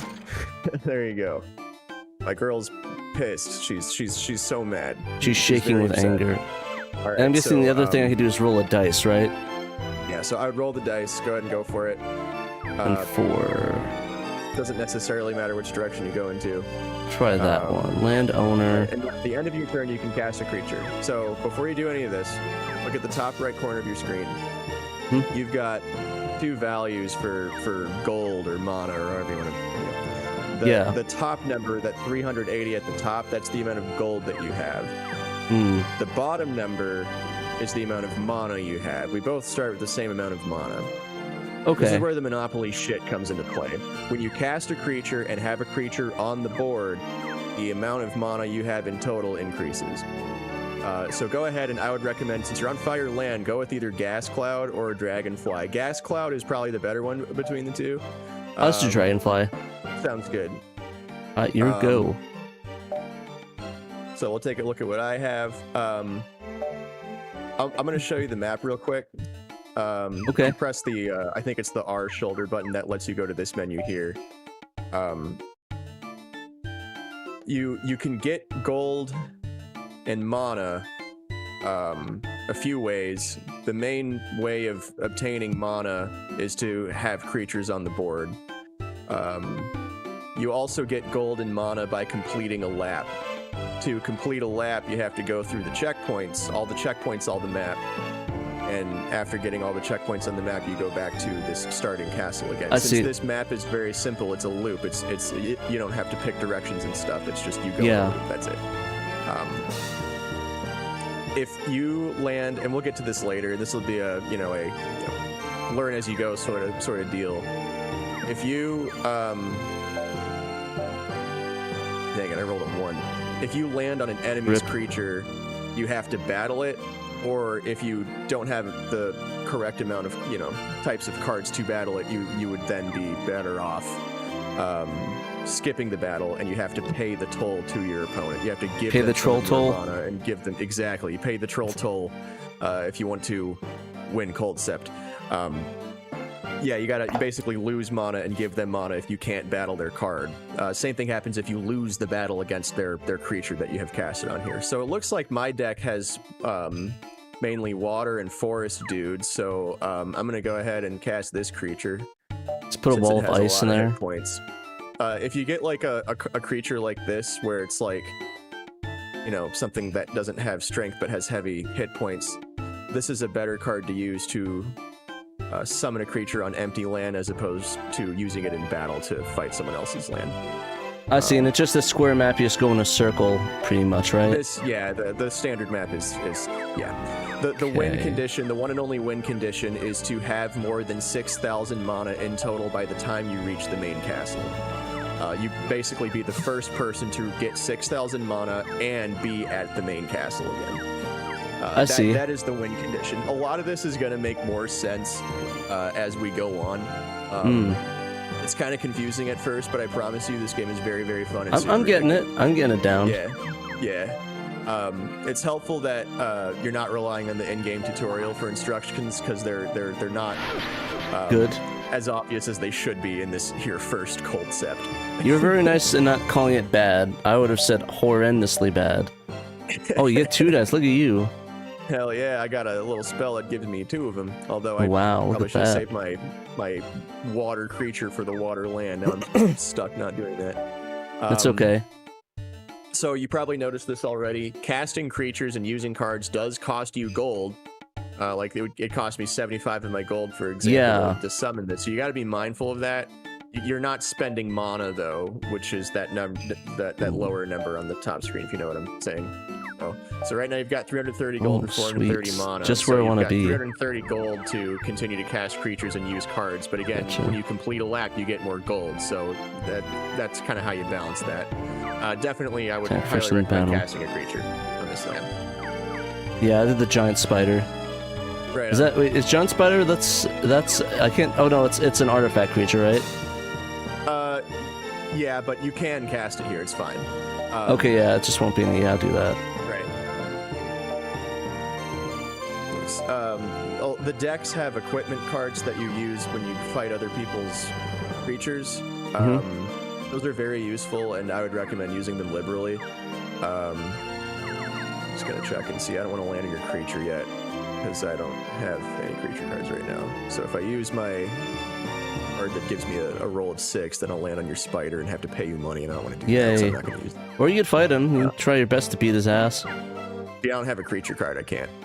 Oh, you have to use creature cards in your hand on top of that. Okay, I see. Correct. Yes. Yeah.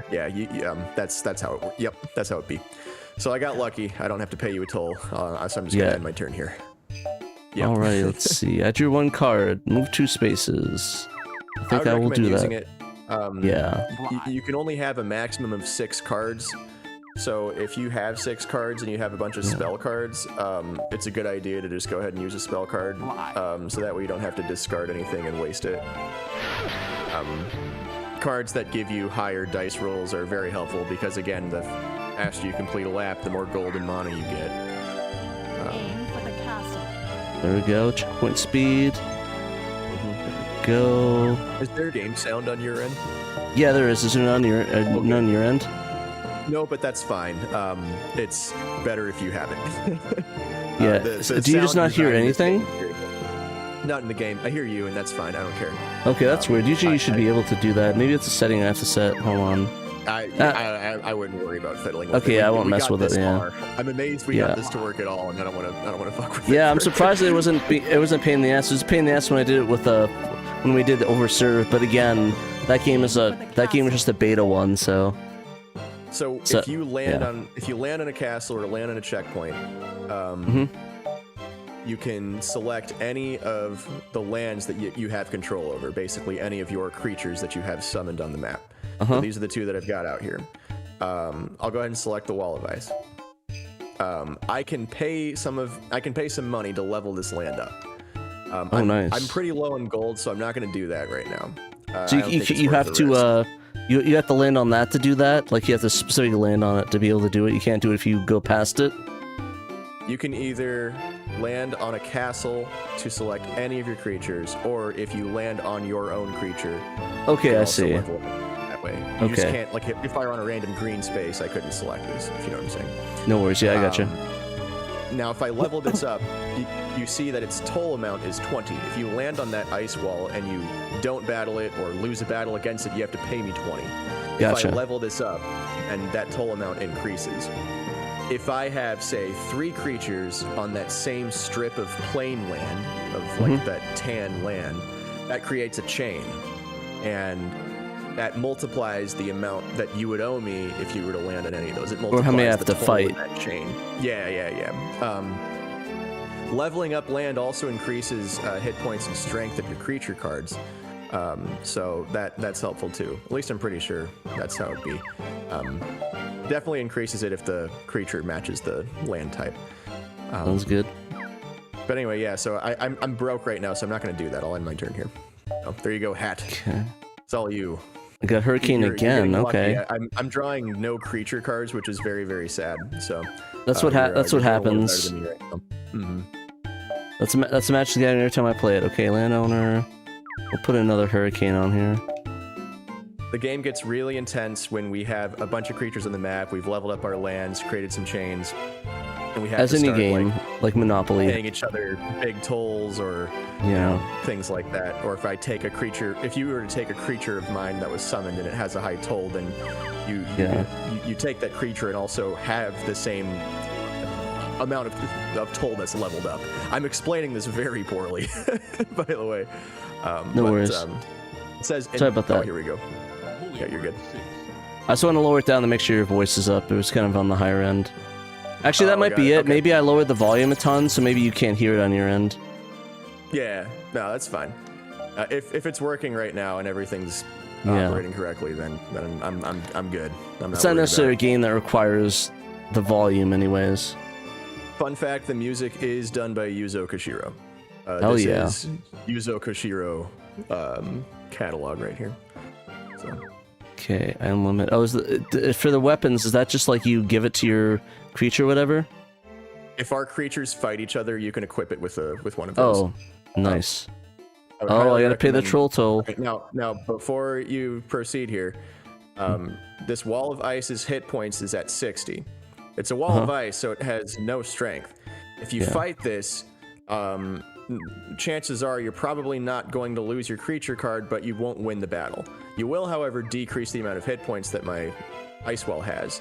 The hit points recharge when I complete a lap, though, so it might not be worth your time. Okay. You could try and fight it, but it might be better if you pay the 20 toll. Keep in mind, I'm your enemy. Yeah, that's the thing as well, is that the most I can hit is 60, so I can't go any higher than that. So I just even.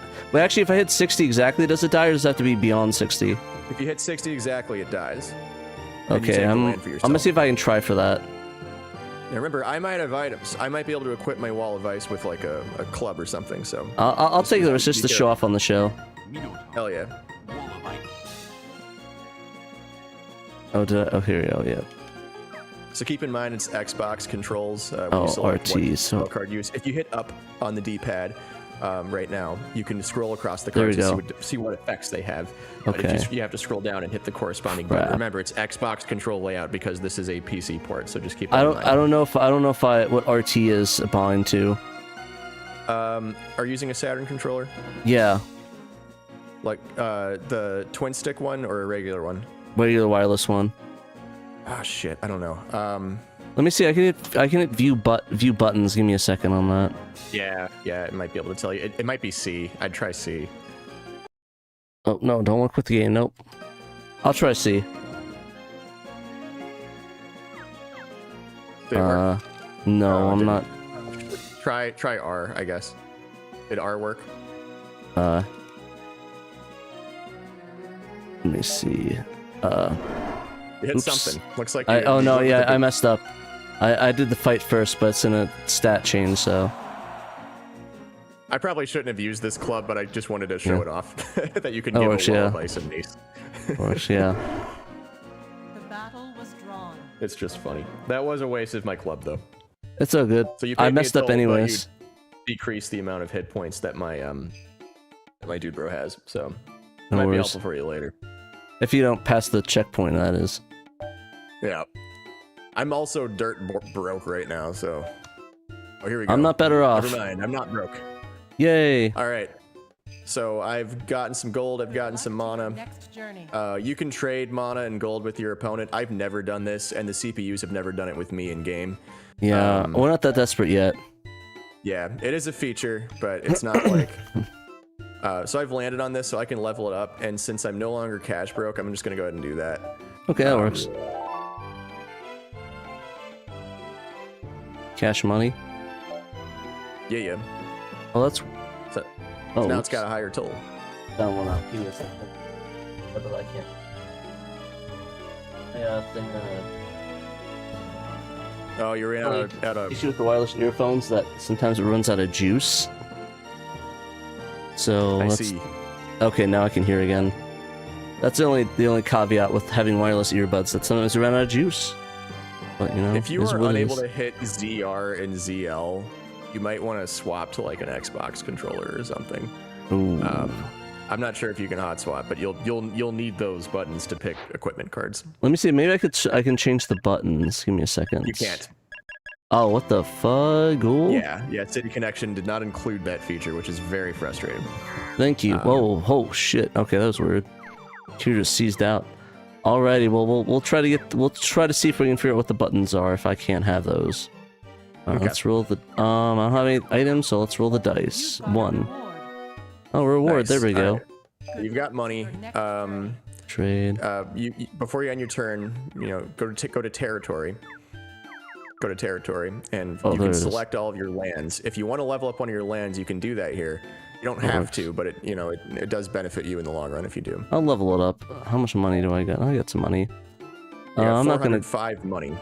So remember, the top number is money. The bottom number is total mana. I don't think I need to level up that badly. Get up a little bit. There we go. And since that twister is on, it's a plain creature on a plain land. Yeah, it's gonna hurt a little bit more. It's got extra juice. It's got extra oomph to it. Got the juice. The juice is loose. The juice is loose. All right. That's your little land, right? To summon a creature, but I guess what I can do here instead, since I landed on it, I've got a water creature, so I'm just gonna swap this out. You can swap creatures if you land on the creature. It will cost me 30 gold, but that's fine. I don't have, I have money now, so I'm gonna do that. And that cash fighter money. guy goes back in my hand, and the merfolk becomes summoned. There we go, dragonfly again. Okay then. Let's roll the dice. I'll land it on your land. All right, so now you got a decision to make. Looks like you could defeat it with that Minotaur. The up arrow means you have the advantage. The equal signs mean they're about the same. I'll try that. I'm not sure what I have for equipment. I actually have an X button this time, so I'll hit that. There you go. In case. Let's see. So looks like you're gonna use some gear to level your stuff up. Gear. I don't want to lose this land, so I'll see if this armor gives me enough extra hit points to protect me. See. I don't think it will though. I think you might have the advantage, a very, very slight advantage here. We'll that only gives see. me an extra. So I think you got the goods, man. Ooh. Club. Well, I don't know why he had to hit you in the junk with that. That was kind of rude. Yeah, right. So congrats, you won. That land is now yours, and you formed a chain. So the amount of mana you get from that, it's extra high.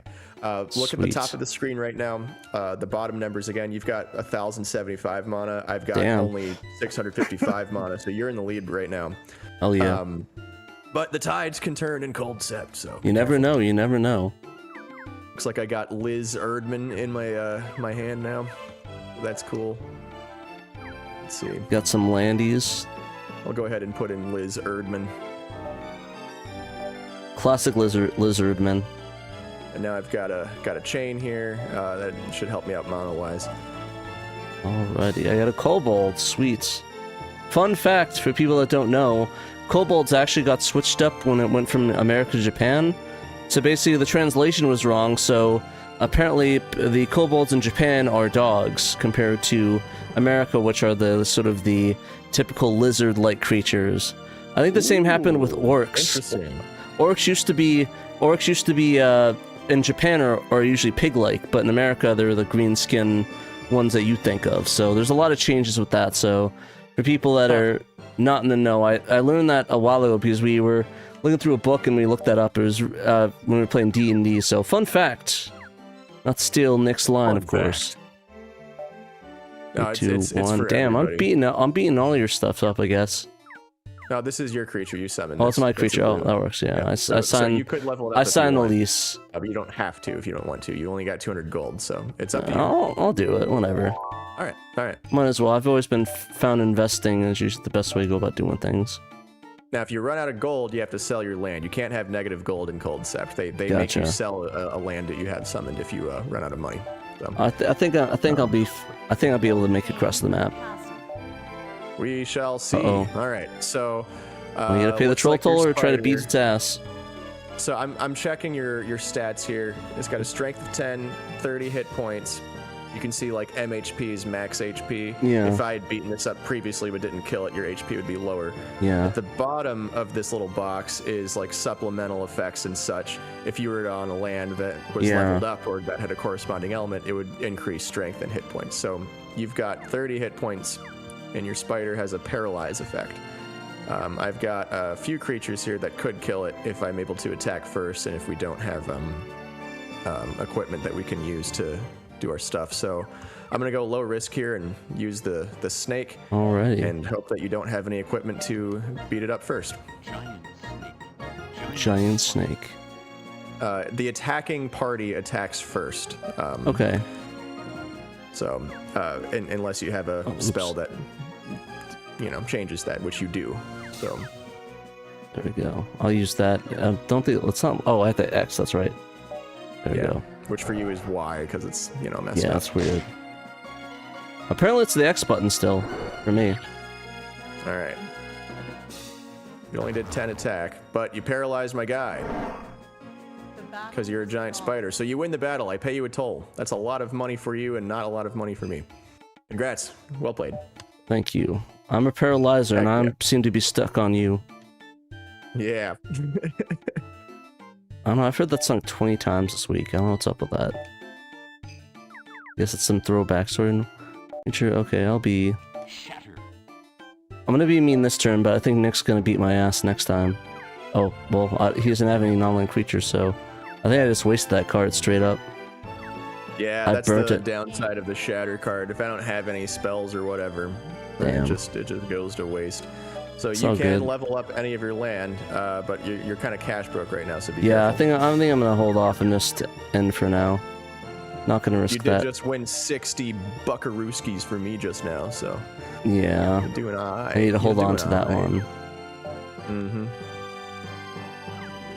All right. What if? Oh, this is one of your creatures, right? Okay. Yeah. All right. So let's see. What are we gonna try to attack with? You do have a land bonus here. Yeah. So you've got 40 strength and 30 hit points, and you do attack first. So I don't know if I've got the goods. I don't know if I've got the juice for this. I mean, well,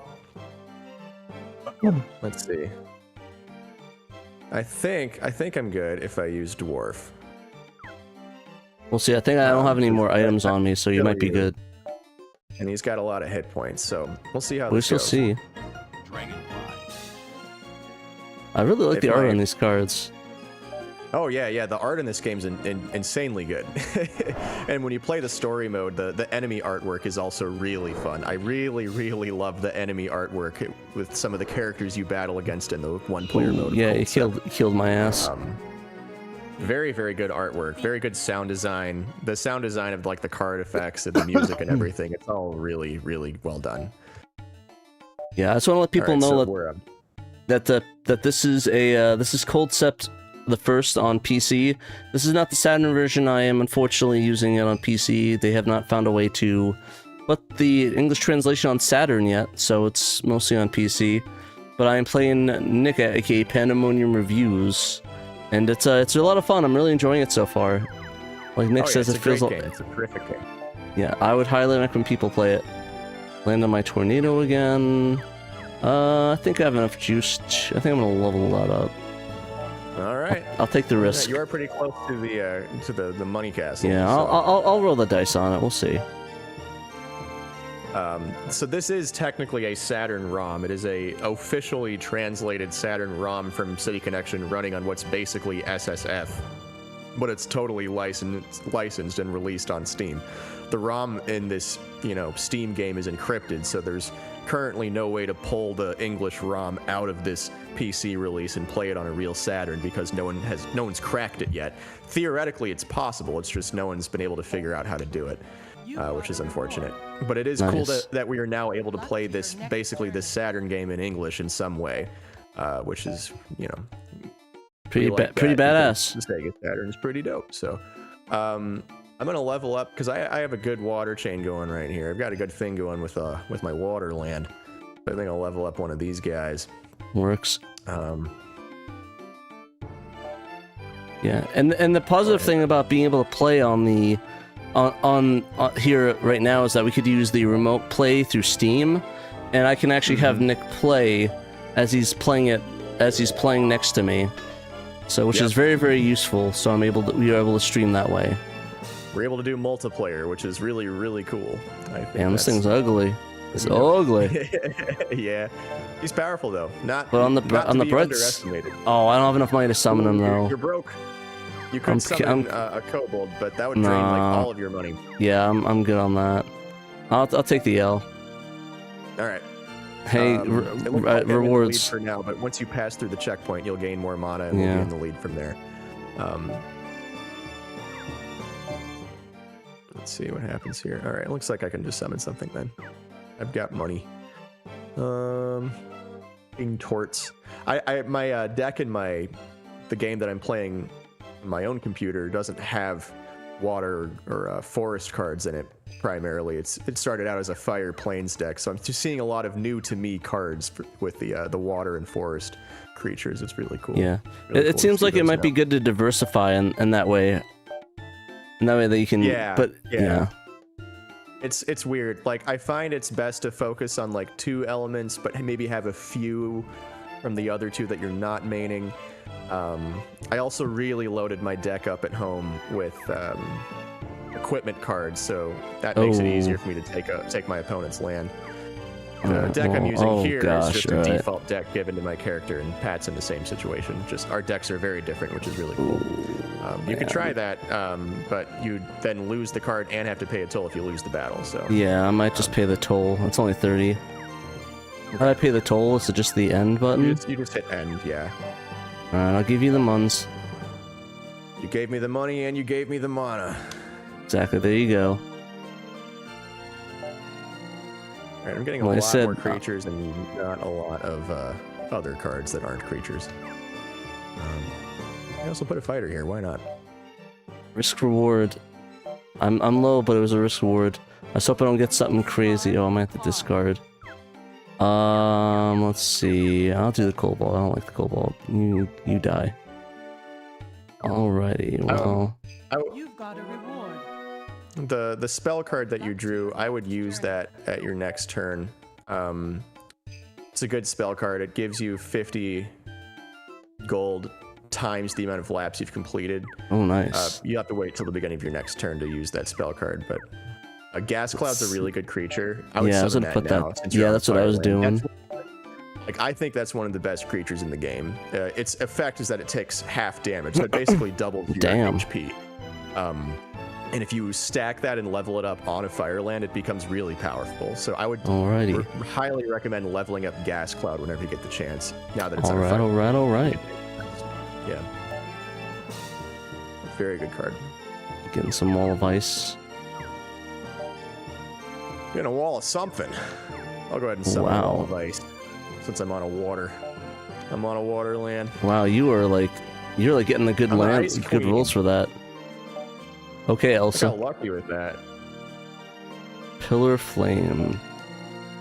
Alright, I might discard that for Illidion. Oh no, I don't have to What's discard. nice I'm about silly. the Steam release too? Yeah, use that Yeah. card for sure. I'll Gets it out of use your that. hand. You don't have Get to some discard cash anything, money. you get free money. Yep. Alrighty, 3. I keep landing. Oh, is it? I can't see this. That's mine. Yeah. I think it's yours. You can level it up if you want. Up to you. You do have money. I'll level up a little bit. We'll do a level 2. It is a fire creature on a fire land, so I would say leveling up Yeah. a creature that matches its land is always a good idea if you can afford it. Especially if you got a chain going too, then you're Nice. You're like Chef's Kiss. You're in good shape. Ooh. We got the same like spell, those. same thing I did. Oh, I got my character has bunnies. She has Hell yeah. bunnies when she's happy.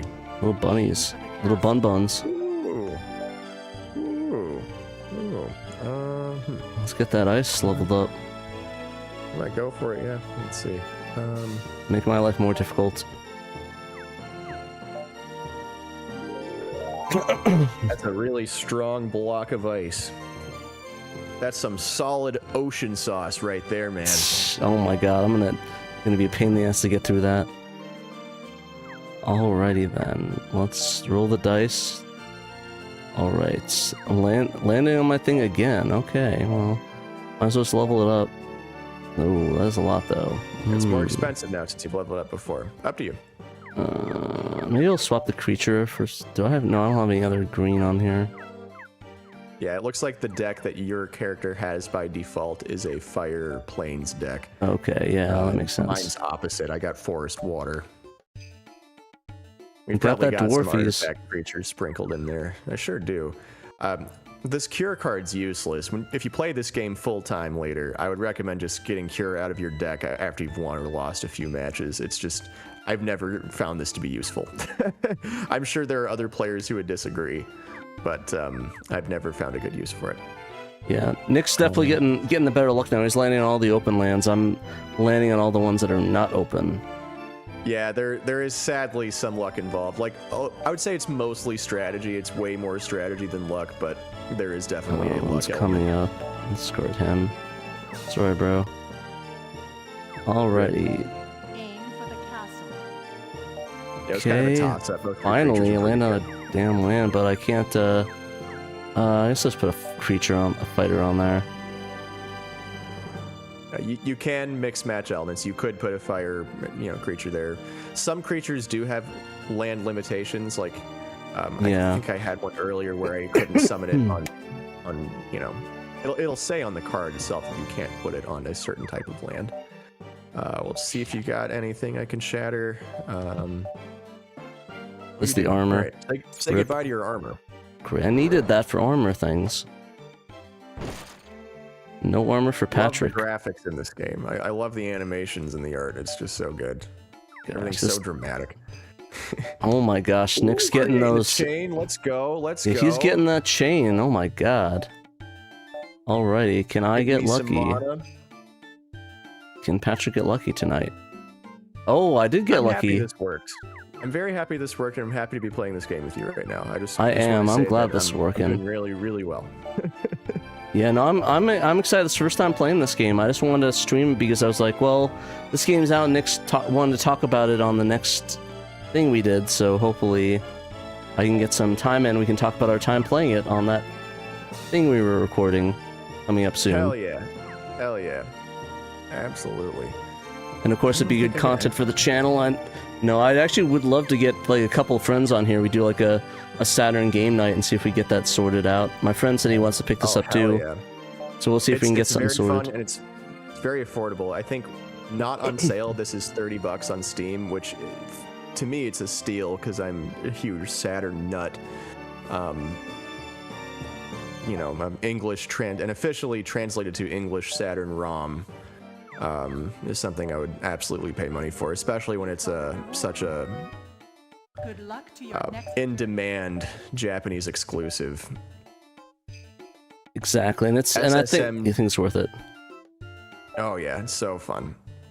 SSM Japan asked its readers to rank all Saturn games released in Japan towards the end of the magazine run, and Culdcept ranked 9th amongst Japanese Saturn fans in 1998. Jeez, yeah, I wish we could have got this. I know a lot of people love this. I know I'm loving this so far. Oh, it's great. There's Also, a good 3DS version of this game, where hang on. Ooh, gotta fight that tornado. Like a modern day like sequel on 3DS that's really fun, and the PS2 has one too that's in English. Was it in English, the 3DS one? Yes. Yep. Ooh. Sure is. And this Saturn version was ported to the OG DS in Japan only, but that DS port of this Saturn Culdcept has an English patch. So interesting. Wow. You can play it that way too. So you've got a whopping 80 hit points on this Hurricane. Yeah. That's a lot. I do not have the means to defeat that. Can't get the hit on. I'm just gonna go ahead and pay you 90. Give me that troll toll. Give you that troll toll. Alrighty, Holywood. Oh, I thought it said Holywood. I'm like, well, Holywood. The Holywood. So it, dice rolls 1. You can either make it affect me or affect you. If you want to summon a creature, you could have it affect you and then land on the free land. It could work either way. Yeah, actually, I might do that. That actually might be the move, because that's my wolf, isn't that? No, that's your wolf. So it's mine. You just land on my wolf. So I think I might do it on me and get that land in front of me. That might be the move. Holy word 1. Make sure you select the right guy. Yeah, doing me. Yeah, doing me. Alrighty, this is the move. Dice is 1. Or Juan. And let's see here. So I would do the fire, because the fire can't attack. But he's like he's like the wall of ice, right? Yes, exactly. It's the wall of ice equivalent for fire. Yeah. And since it's on fire land, you can level that up and make a really, really powerful fireball, basically, that will burn me if I land on it. These maps are looking scary now. Oh yeah, no, yeah. Once you get into the later end of the match, it gets tense. It's pretty tense. So this is this you? You're That's blue, me. right? Hat. Yeah, I'm hat. All right. So you've got your harpy attacks first. The herpes, yeah. With a strength of 40. Gonna need some cream for that. It's got 30 HP. You can kill it, but it attacks first though, which kind of. Yeah, so it'll basically kill me with 40 hit points. I don't think you could do that one. I think that one's 50 HP, but it's only 10 though. Yeah. Yeah. Damn. So I think I'm just gonna have to go ahead and pay the toll and give you 30. I don't think I've got it. Alrighty, magic bolt deals 20 damage to one creature. Cool. Yeah, got a nice lightning bolt. Use that now and deal 20 damage to any of my creatures. If I have a creature that has a max hit points of 20, nothing I'm seeing on the map, you could just kill it right away. That'd be kind of a waste. It deals damage to like one of my creatures. So if you hit magic bolt and select it, it'll pull up the map. It'll show, and then you can hover over each creature. It'll tell you how many, Yeah, I just hit the map button right here and I was able to see. That works too, yeah. Yeah, I didn't see anything that had 20, so I don't want to risk that. I'll wait for if I'm fighting something, I'll get a little boost. All right, sure. Let's see, 30. Can I? 30. Magic Bolt's not an equipment, so you can't use it in battle. Like it's a spell card, so you can only use it like before your dice roll. This one is 30.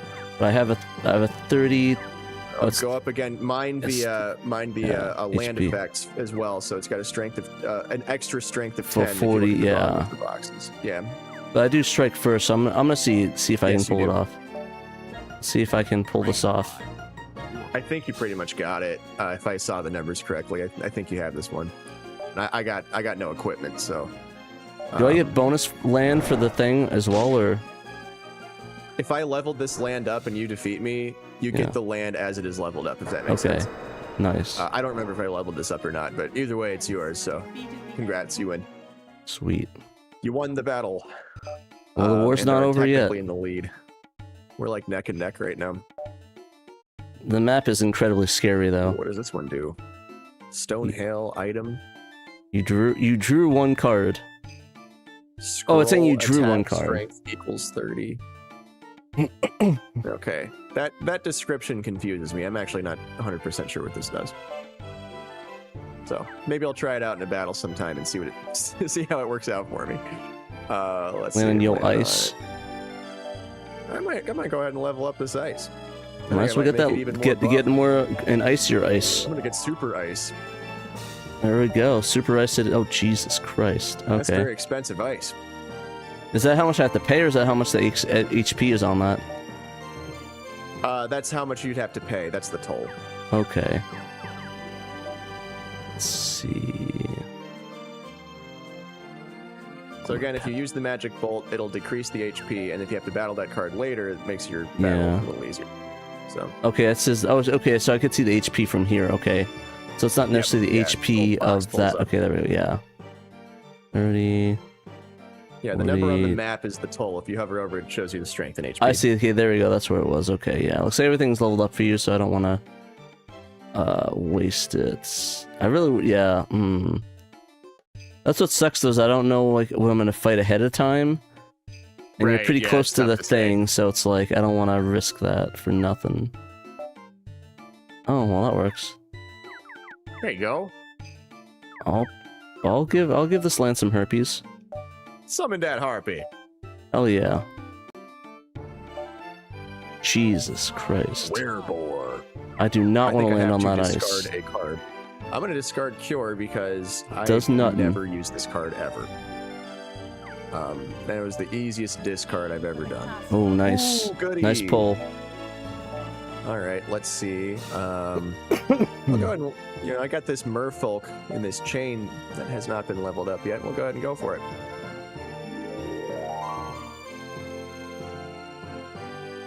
All right, I've got a good water chain there. Pretty scary one. Holy shit. Move 2 dice. Okay, fuck. I actually kind of don't know if I want to move 2 dice. I might wait until I'm closer, because I don't want to risk landing on that. Smart. Oh, lucky. Nice. Well played. Well played. Let's see. I'll put some fire on here. It's a forest fire. Hell yeah. Water. So BRB no worries. Less water. Check my phone.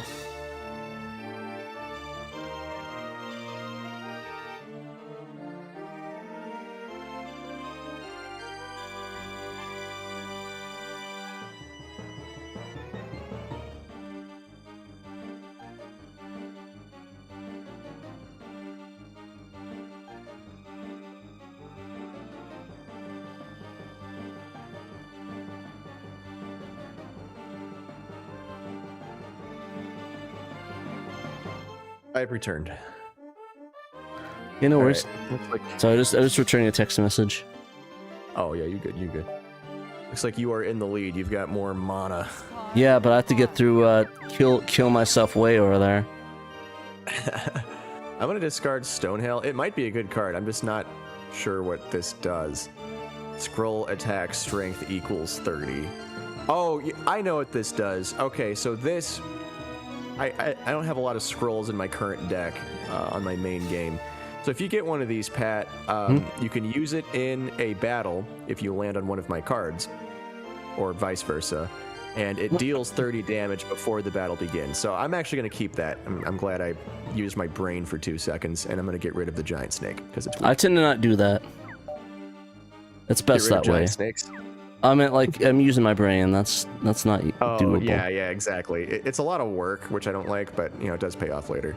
All right, let's see. So you've got a strength of 20, hit points of 30, and paralysis. I'm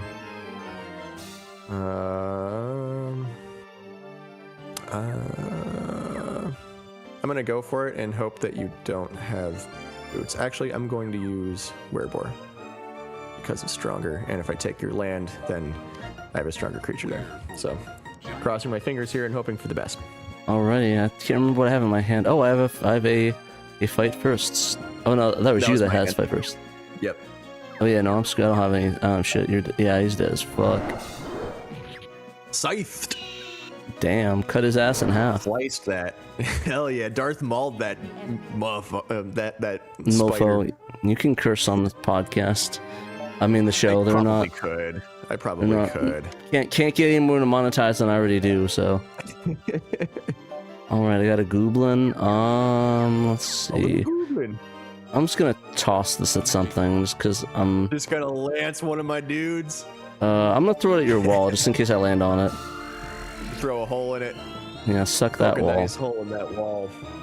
Let's see. I'll use the double dice. Now. That's I can't do the double dice.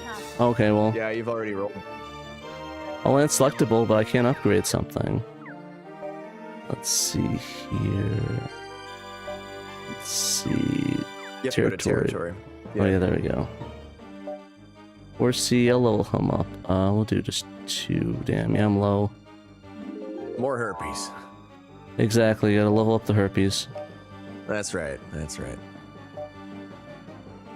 We're still neck and neck here. This has been a good game. I don't know, yeah, like I said, one wrong move on that land and I'm screwed, so I'll have to use that double dice to get through your destruction chamber. Holy word 6. What is this doing? I'm giving myself a dice roll of 6 so that I skip over all of your crazy stuff. All of your homies. No. So I don't gotta fight anything. Works for you. Yep. Oh, it sure does. Ooh, this is part of a chain, so I can level up these guys too. Come on, oh, I see. If it's chain, you can level up other ones as well. That's kind of cool. Yep, that's right. There we go. Alrighty then. Well, okay, Wolfies. I'm gonna do the fly because I would like to not land on your killing myself area. I love the fly sound effect. I do as well. It's very. Oh wait, there we go. Oh, look at you! Just perfect! Perfect! Nice. That's what we like to see here. That is what we like to see. Alrighty. Let's see. I'll level up my little flame dude, I guess. I'm gonna do a 300. I'm feeling bold. Nice. There we go. Level up that flame. That's a powerful wall of fire. Oh yeah. Let's see if I get Tiger beat. All right. Gary needs a new pair of shoes. Nice. Yes, let's go. Good luck to your next journey. Alrighty. Landing on your wolf. Let's see, what can I level up here? Ooh, I got this ice wall. I don't like your ice walls. They make me very nervous. They're very sturdy. They've been proving to be very sturdy so far. Alrighty then. 6. Where can I get with a 6? Lord, 6. 4, 5, 6. Do I own that one? That was Actually, 5. Again.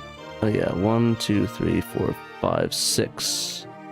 I don't think I own. Do I own? Yeah, it's you that owns that one. Yeah, that's 30, 50. Let me see. Can I beat him with something? 3050. My graphics card. Nice. Oh, you upgraded that. Nice. No, I don't have anything I can. I don't think I have anything that could fight that 3050. Yeah, because his HP is 50, right? Yeah, HP is 50. Yeah, he's a beefcake. Yeah, I do not have anything that. The only thing I can get close to that Minotaur. Destroy foes' items. So yeah. No, I will not use that. Okay, landed on my hat again. That works for or my hat, my land thing. Your fire hat. My fat. Oh, I'm gonna end that.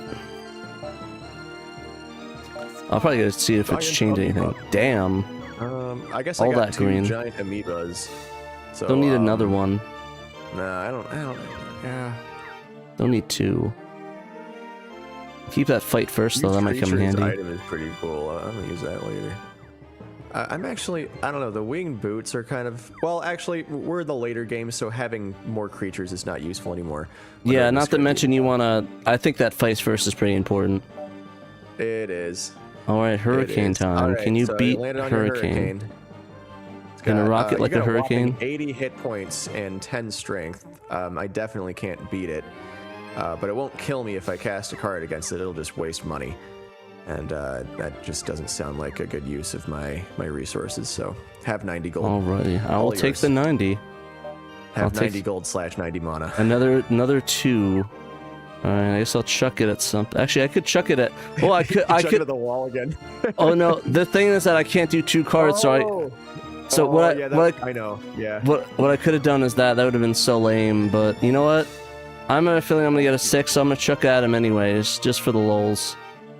You never know until you try. So I should have thrown it at the wall just in case. No, but I do land on my dragonfly. You can still roll on it later. You could roll a 2 in the next turn. Yeah, I could do my fart cloud. Yeah, I can level up my farts. My farts could be leveled up. No, seriously, gas cloud's a really good card. That's a really. We'll good level card up our farts. I can't stress that enough. That is a very good card. Oh, you got holy wood. Right. Sweet. I got a holy wood. Let me look at the map here. If I were to make you roll it, you'd land on your Minotaur. Sup, Berserk? We're still doing some game stream, doing some Culdcept land on your with PandaMonium, so a little fun. If I land on your herpes, I would. You don't want to land on that. Need special lotion to get that cleared out. Oh, I know. I would need more than 40 hit points and enough strength to kill it, which I don't think I've got a card that can do that. Yes, we are indeed playing online against each other on Steam using the remote play. Nick is in his house, wherever that may be, and I'm in my house, and we're playing a remote play, so we were able to... Ooh, oh, you own that. That's cool. Nice. Yeah. You land on Lizard Person.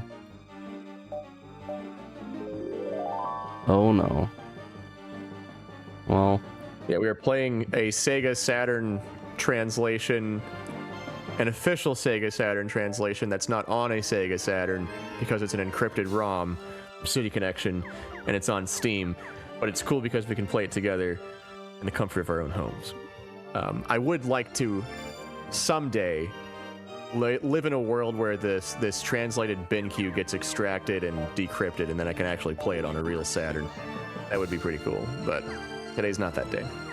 Actually, I want to see where you going for 6. Where are you do at? I go for 6? Which way you going? This is this way, right? Left you and right to. Yeah, that's right. So 1, 2, 3, 4, 5, 6. So you're just gonna land on that dude. So I don't want that happening. So my own dude, yeah. I will land. I will use it on my thing and land on my dude instead. Use it on my hat. Ward 6. Hell yeah.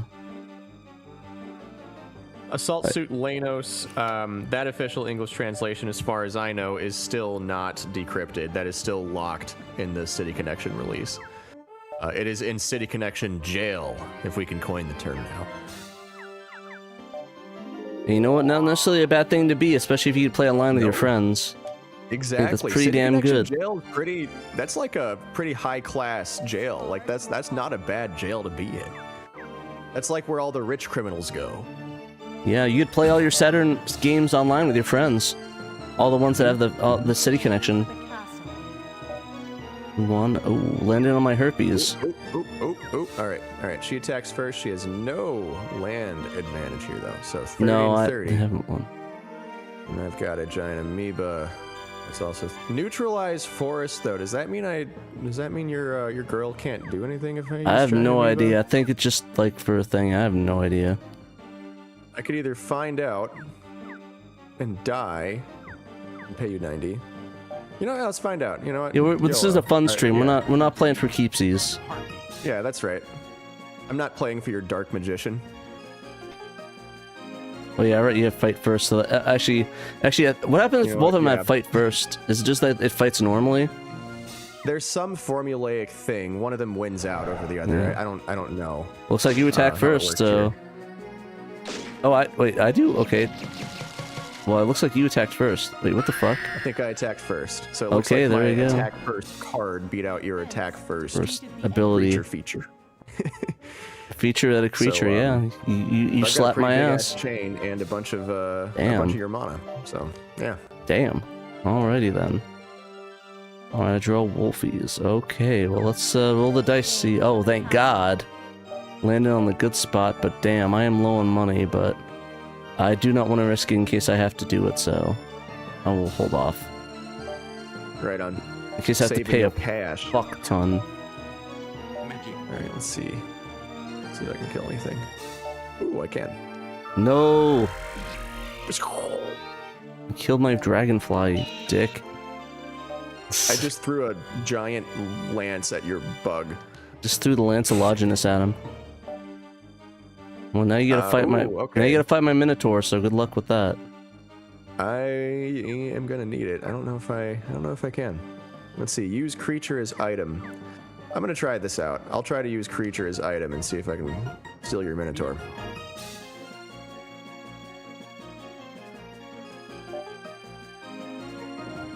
Oh, well, I don't have anything to do with that, so we'll see how that goes. 80, holy shit. Stalemate. The battle is drawn. Do you still have to pay or do you money. get the nut? Oh, okay, Yep. I'll take it. Yep, I still owe you money, and I have to sell a land because now I'm cash broke. That was a horrible use of my resources. Thank God. Right, you should sell your giant ice land, so it'll be funny. I'm just joking. Don't do that. I'm not selling my ice. I love my ice. Ice, baby. Ice ball. Oh no. I forgot that term's not that great to say anymore. My bad. We don't mean that particular. we're referencing the Vanilla Ice single of the 90s.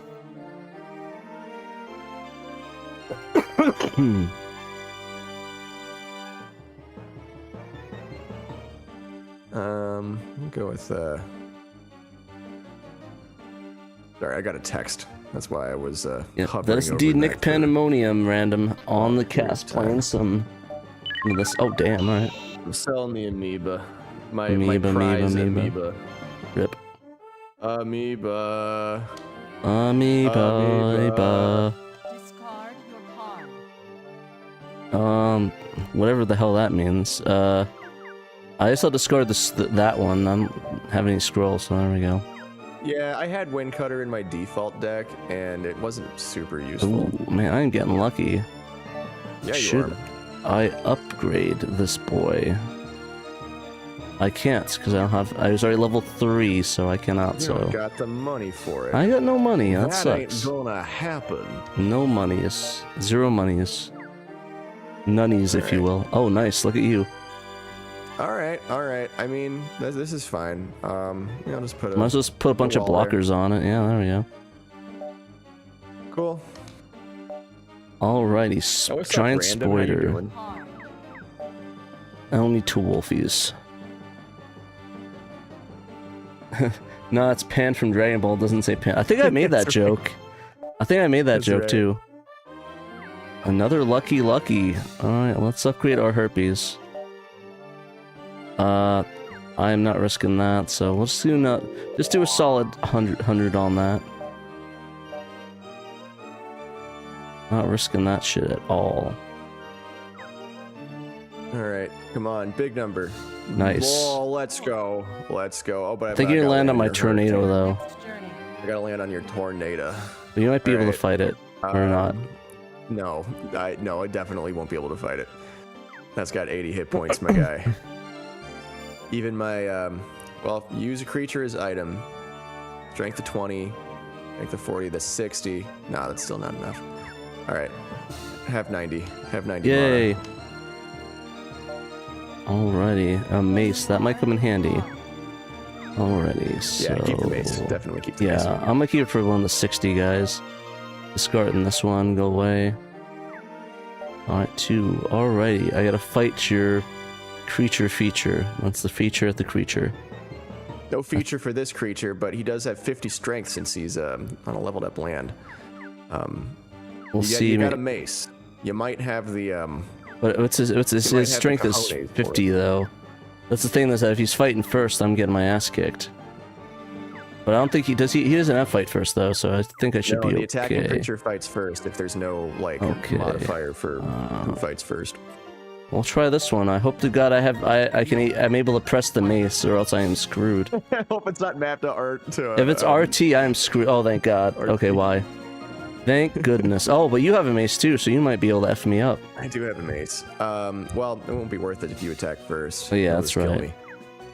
What does this do? I mean, I guess that's cool, but you'll still kill me right away, so it's just not. At least you have an right trigger to hit. Yep. Hang on, I'm getting a phone call. One sec. Jeez, just hit him right in the peanut. Yes. The offense defeated the enemy. Oh, the bottom one by far. Ooh, tough. Okay, I'm gonna leave it up to you, but I'm torn between Jeff Gordon and... Jeff Gordon!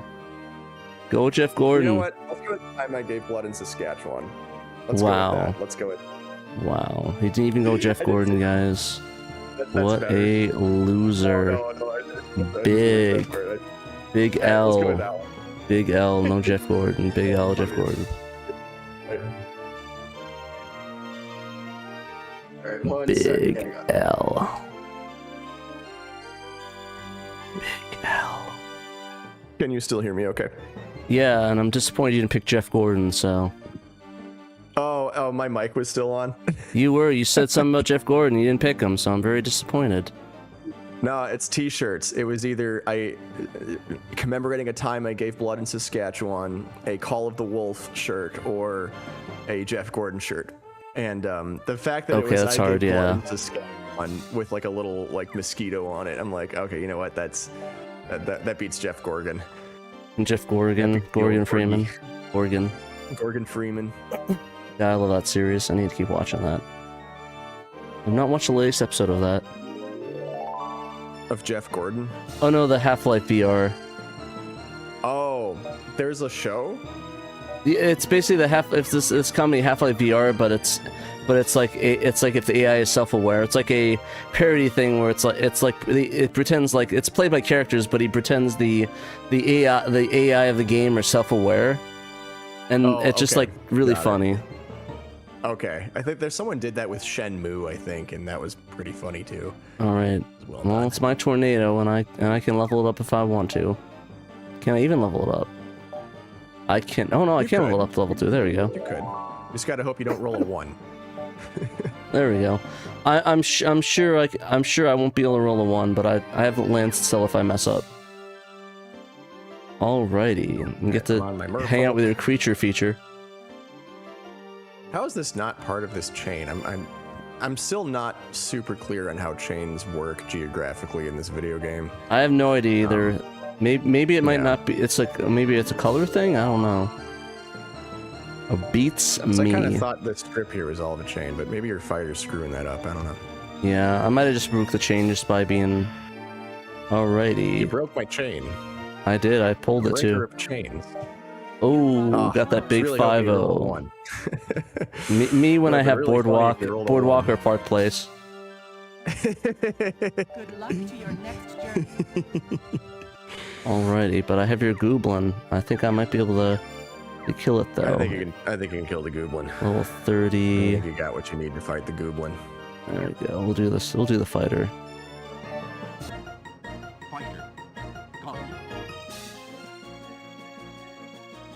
Alrighty, I don't know what that does. I'll use it anyways. I have no idea what it does, but we'll try it. We'll see if that does something. I think you're just gonna kill me right away because you fight first, and I don't have anything that can deal with that. So, all right. We'll see whatever hell this does. It's a spell. It does damage in advance.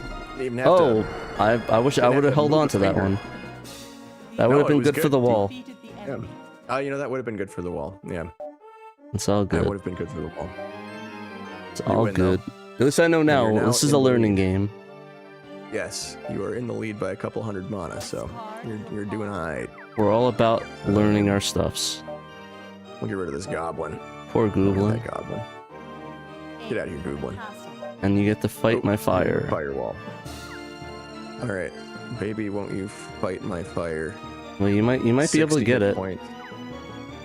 Oh no, All I don't right, think you and have if I strength. use this- 20. If I use this wood folk and sacrifice the werebore for it, then I get a strength of 60. Or if I use the werebore and use the mace, then I get a strength of 60. Shall It's a forest see. land, so I'll do that. I'll do werebore and mace. So if I do let's wind go. up taking it, if you don't have a thing that counters this, then I don't think I okay. did. Let's see, Y button, which is actually X on the Saturn controller. So I got to use the Y button for the X button. Yeah. No, I are dead. It's Xbox controller rules with those inputs, so it's very confusing. You know what's funny? My Saturn pad mapped fine. Did it really? Yeah, Nice. I'm hitting the X button and stuff. Ooh, you just slapped his ass. Maybe City Connection took that into account. Defeated the enemy. I don't know, you said you're using the wireless, like the Saturn pad that has the sticks on it? That's right. I got the twin stick one. That's weird. Maybe it Dual might have been a joystick. different thing with that. Yeah, that's weird. Might be mapped differently with whatever City Connection has in its oven. Alright, 2. Well, I own him, so... Did we level? Let's see what the level up. Oh, we can level up. What else can I... Do I have anything else? I don't have anything else in the chain because I'm losing everything over here. Try to level it up. We'll just do... damn, that's... Right, see, I'm just gonna do level 3. It is a fire creature on a fire land, so that is a worthy investment. Yeah, You but are I'm a not... shrewd businessman. Yeah, I'm not sure I'd be able to survive that. Ooh. Landed on your own Alright. dude. Landed on my dwarf. Let's see. Do I have money? Do I have level up land money? I do. Yeah. My dwarf may have a bullet hole in his shoulder, but his axe swinging arm is still in good shape. Absolutely. Alrighty. Big wall. Let's Nice. see. 60. Can I don't think I can penetrate that. Destroy a foe's item. That would have been useful Pretty earlier. powerful wall. I got a pretty beastly wall over here. Let's see, yeah, no. That's paralyzed on it though. You can't paralyze a wall. That only paralyzes people and animals. Oh, that sucks. Yeah. I will pay your troll toll, sir. I got nothing. All right. So if I get really lucky here. I don't have anything, so you might not want to waste that. Oh no, I do have one thing, but it's useless. Yeah, Nice go try. ahead, go ahead, kill my cure that I'm not gonna ever use. Right. Go for it. There we go. Alrighty, you get Okay. to visit your wall.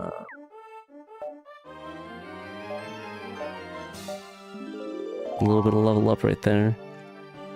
If I get a lot of money between now and that castle, I could land on that castle in this lap and get past 6,000 mana and win the match. Alrighty, so this So, one is 40-40. I really hope you have to pay me this toll, because that might make me win the game soon. Howdy, Firehair. Let's see. No, I don't. Yeah, because he's 40-40. I don't think I have anything, even with fight first. I have to pay your toll. Thank you for the money. You're welcome, sir. Oh, shit. You've got All right, let's see. Is this game winning? good luck. I don't think it is. Journey. Close, No. you're close. 100 away. And you have to fight my wall. Right, and I have to tornado. not lose too much money in this one last lap. This is a nail biter. Oh geez, I don't think I can fight your tornado. I don't think I got it. Hang on, what are we dealing with here? 90 hit points? Good God. Yeah, you gotta get through that with some knives, dude. All right, I could use this, sacrifice the giant snake to get 50 hit points, and then deal 30 with this scroll, which would be in total 80. That's not enough. That's 10 away from killing your tornado. All right, thank you for the money, sir. This could be my final lap, but it might not be because giant of the damn tornado. The giant bat is. I'm not liking the giant creature. That might come in handy. I'll just get rid of the kobold. I just hate kobolds. There you go. You got to think against him. Alright, checkpoint, and then your creature 30-30. Ooh, you might have to give me money. Can I paralyze him? Oh no, he's not a person, right? Oh, he's a person. I can paralyze him. Yeah, but it might not kill him. Oh, that's a good point. Yeah. Kill him. Point, giant bat creature. If you feel like it's worth it. I'll see what happens. We'll see. All right. Do it for the stream. Yeah, do it for the stream. We'll see how this goes. We'll see what the paralyzed does. I could Y. There we go. You survive that.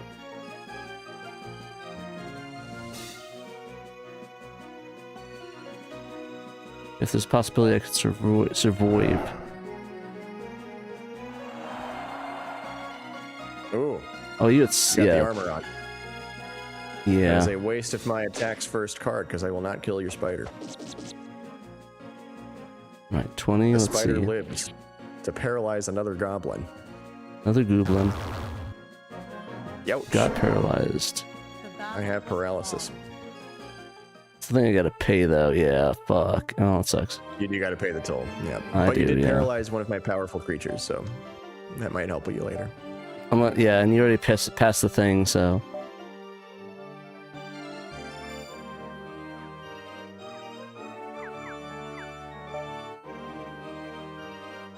Nice. Nice. Didn't land on any of your stuff. How much money do I have? I've got a lot of money. Yeah, you might as well. I don't know. You might. Yeah. Money. Oh god. Oh fuck. Man. Oh no. Next roll is 1. Does 1 belong to me? That does belong to me, so I think I might roll that. Wait, what are you looking at? Let's see. Let's see what your next one is. Maybe I could risk it and get some money. So your next one is against... it's my own wall. My wall. So yeah, that is not worth it. Yeah. That's not worth it. I think I will... Holy word 1. Use the spell and... roll 1 and not land on the death stuff. Holy word 1. See that? Okay. Level up. I have nonies, no monies, so cannot. So I'll just end. What do you think is better? Salivating for Saturn or stimming for Saturn? Which one's better? Stimming for Saturn. That's what I was thinking too. That's what I was thinking the same thing. Is that the next? Is that the next episode of the podcast? It can be. Well, I mean, you're in control of it, so. Oh, we're playing footsies. We're playing footsies right now. Oh fuck! Oh, fuck you! God damn it! I gotta go to your fucking death wall unless I get lucky.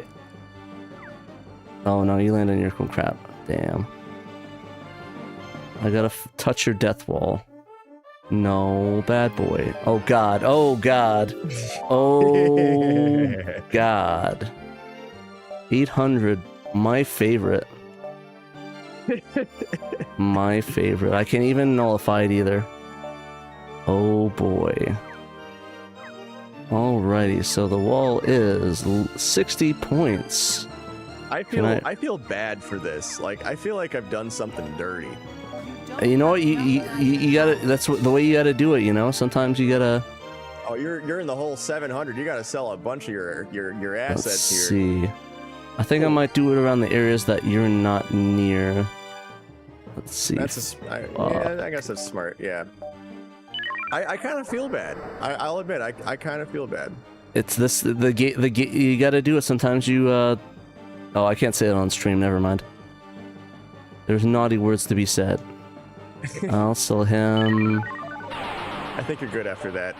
And now you've got 500 gold at your cool in your bank account. That works for me.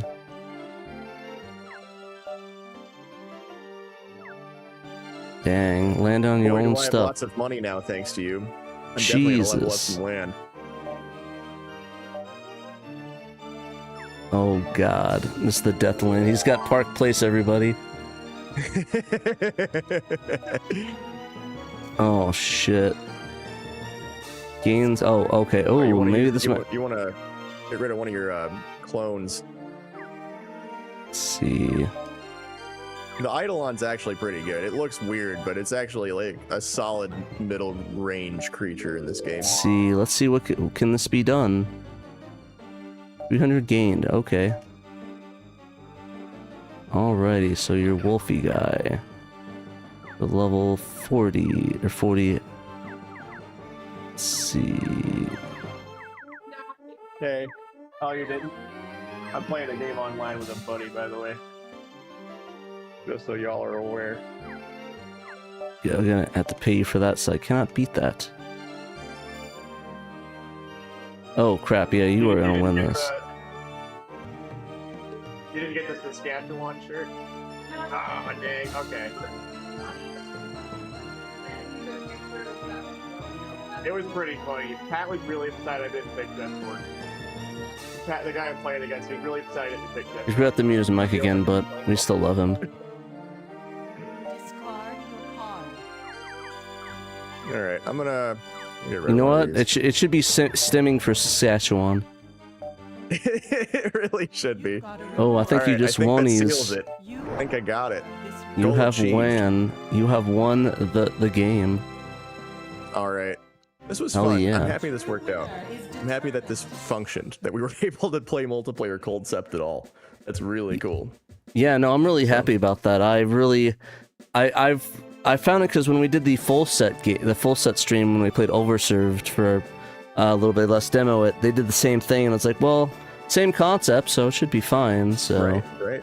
It totally worked. It totally worked. Shout out to Exactly. City Connection for making this possible and for translating this at all. So, I mean, this is just really, really cool that this happened. So, pretty dope. yeah. And no, Right, and thank I'm you gonna jump guys off, for man. watching. Yeah, no, same here. I think we're ending it here. Got some good footage to put on this channel, so got some good video footage. If you want to share that out, it'd be kind of cool. Show off on your guys' side. How do I get out of this? I think I can just kick you out. Okay. All right. But yeah, let me roll credits and then I'll kick you out and everything. But thank you guys for watching. Remember, you must play Sega Saturn.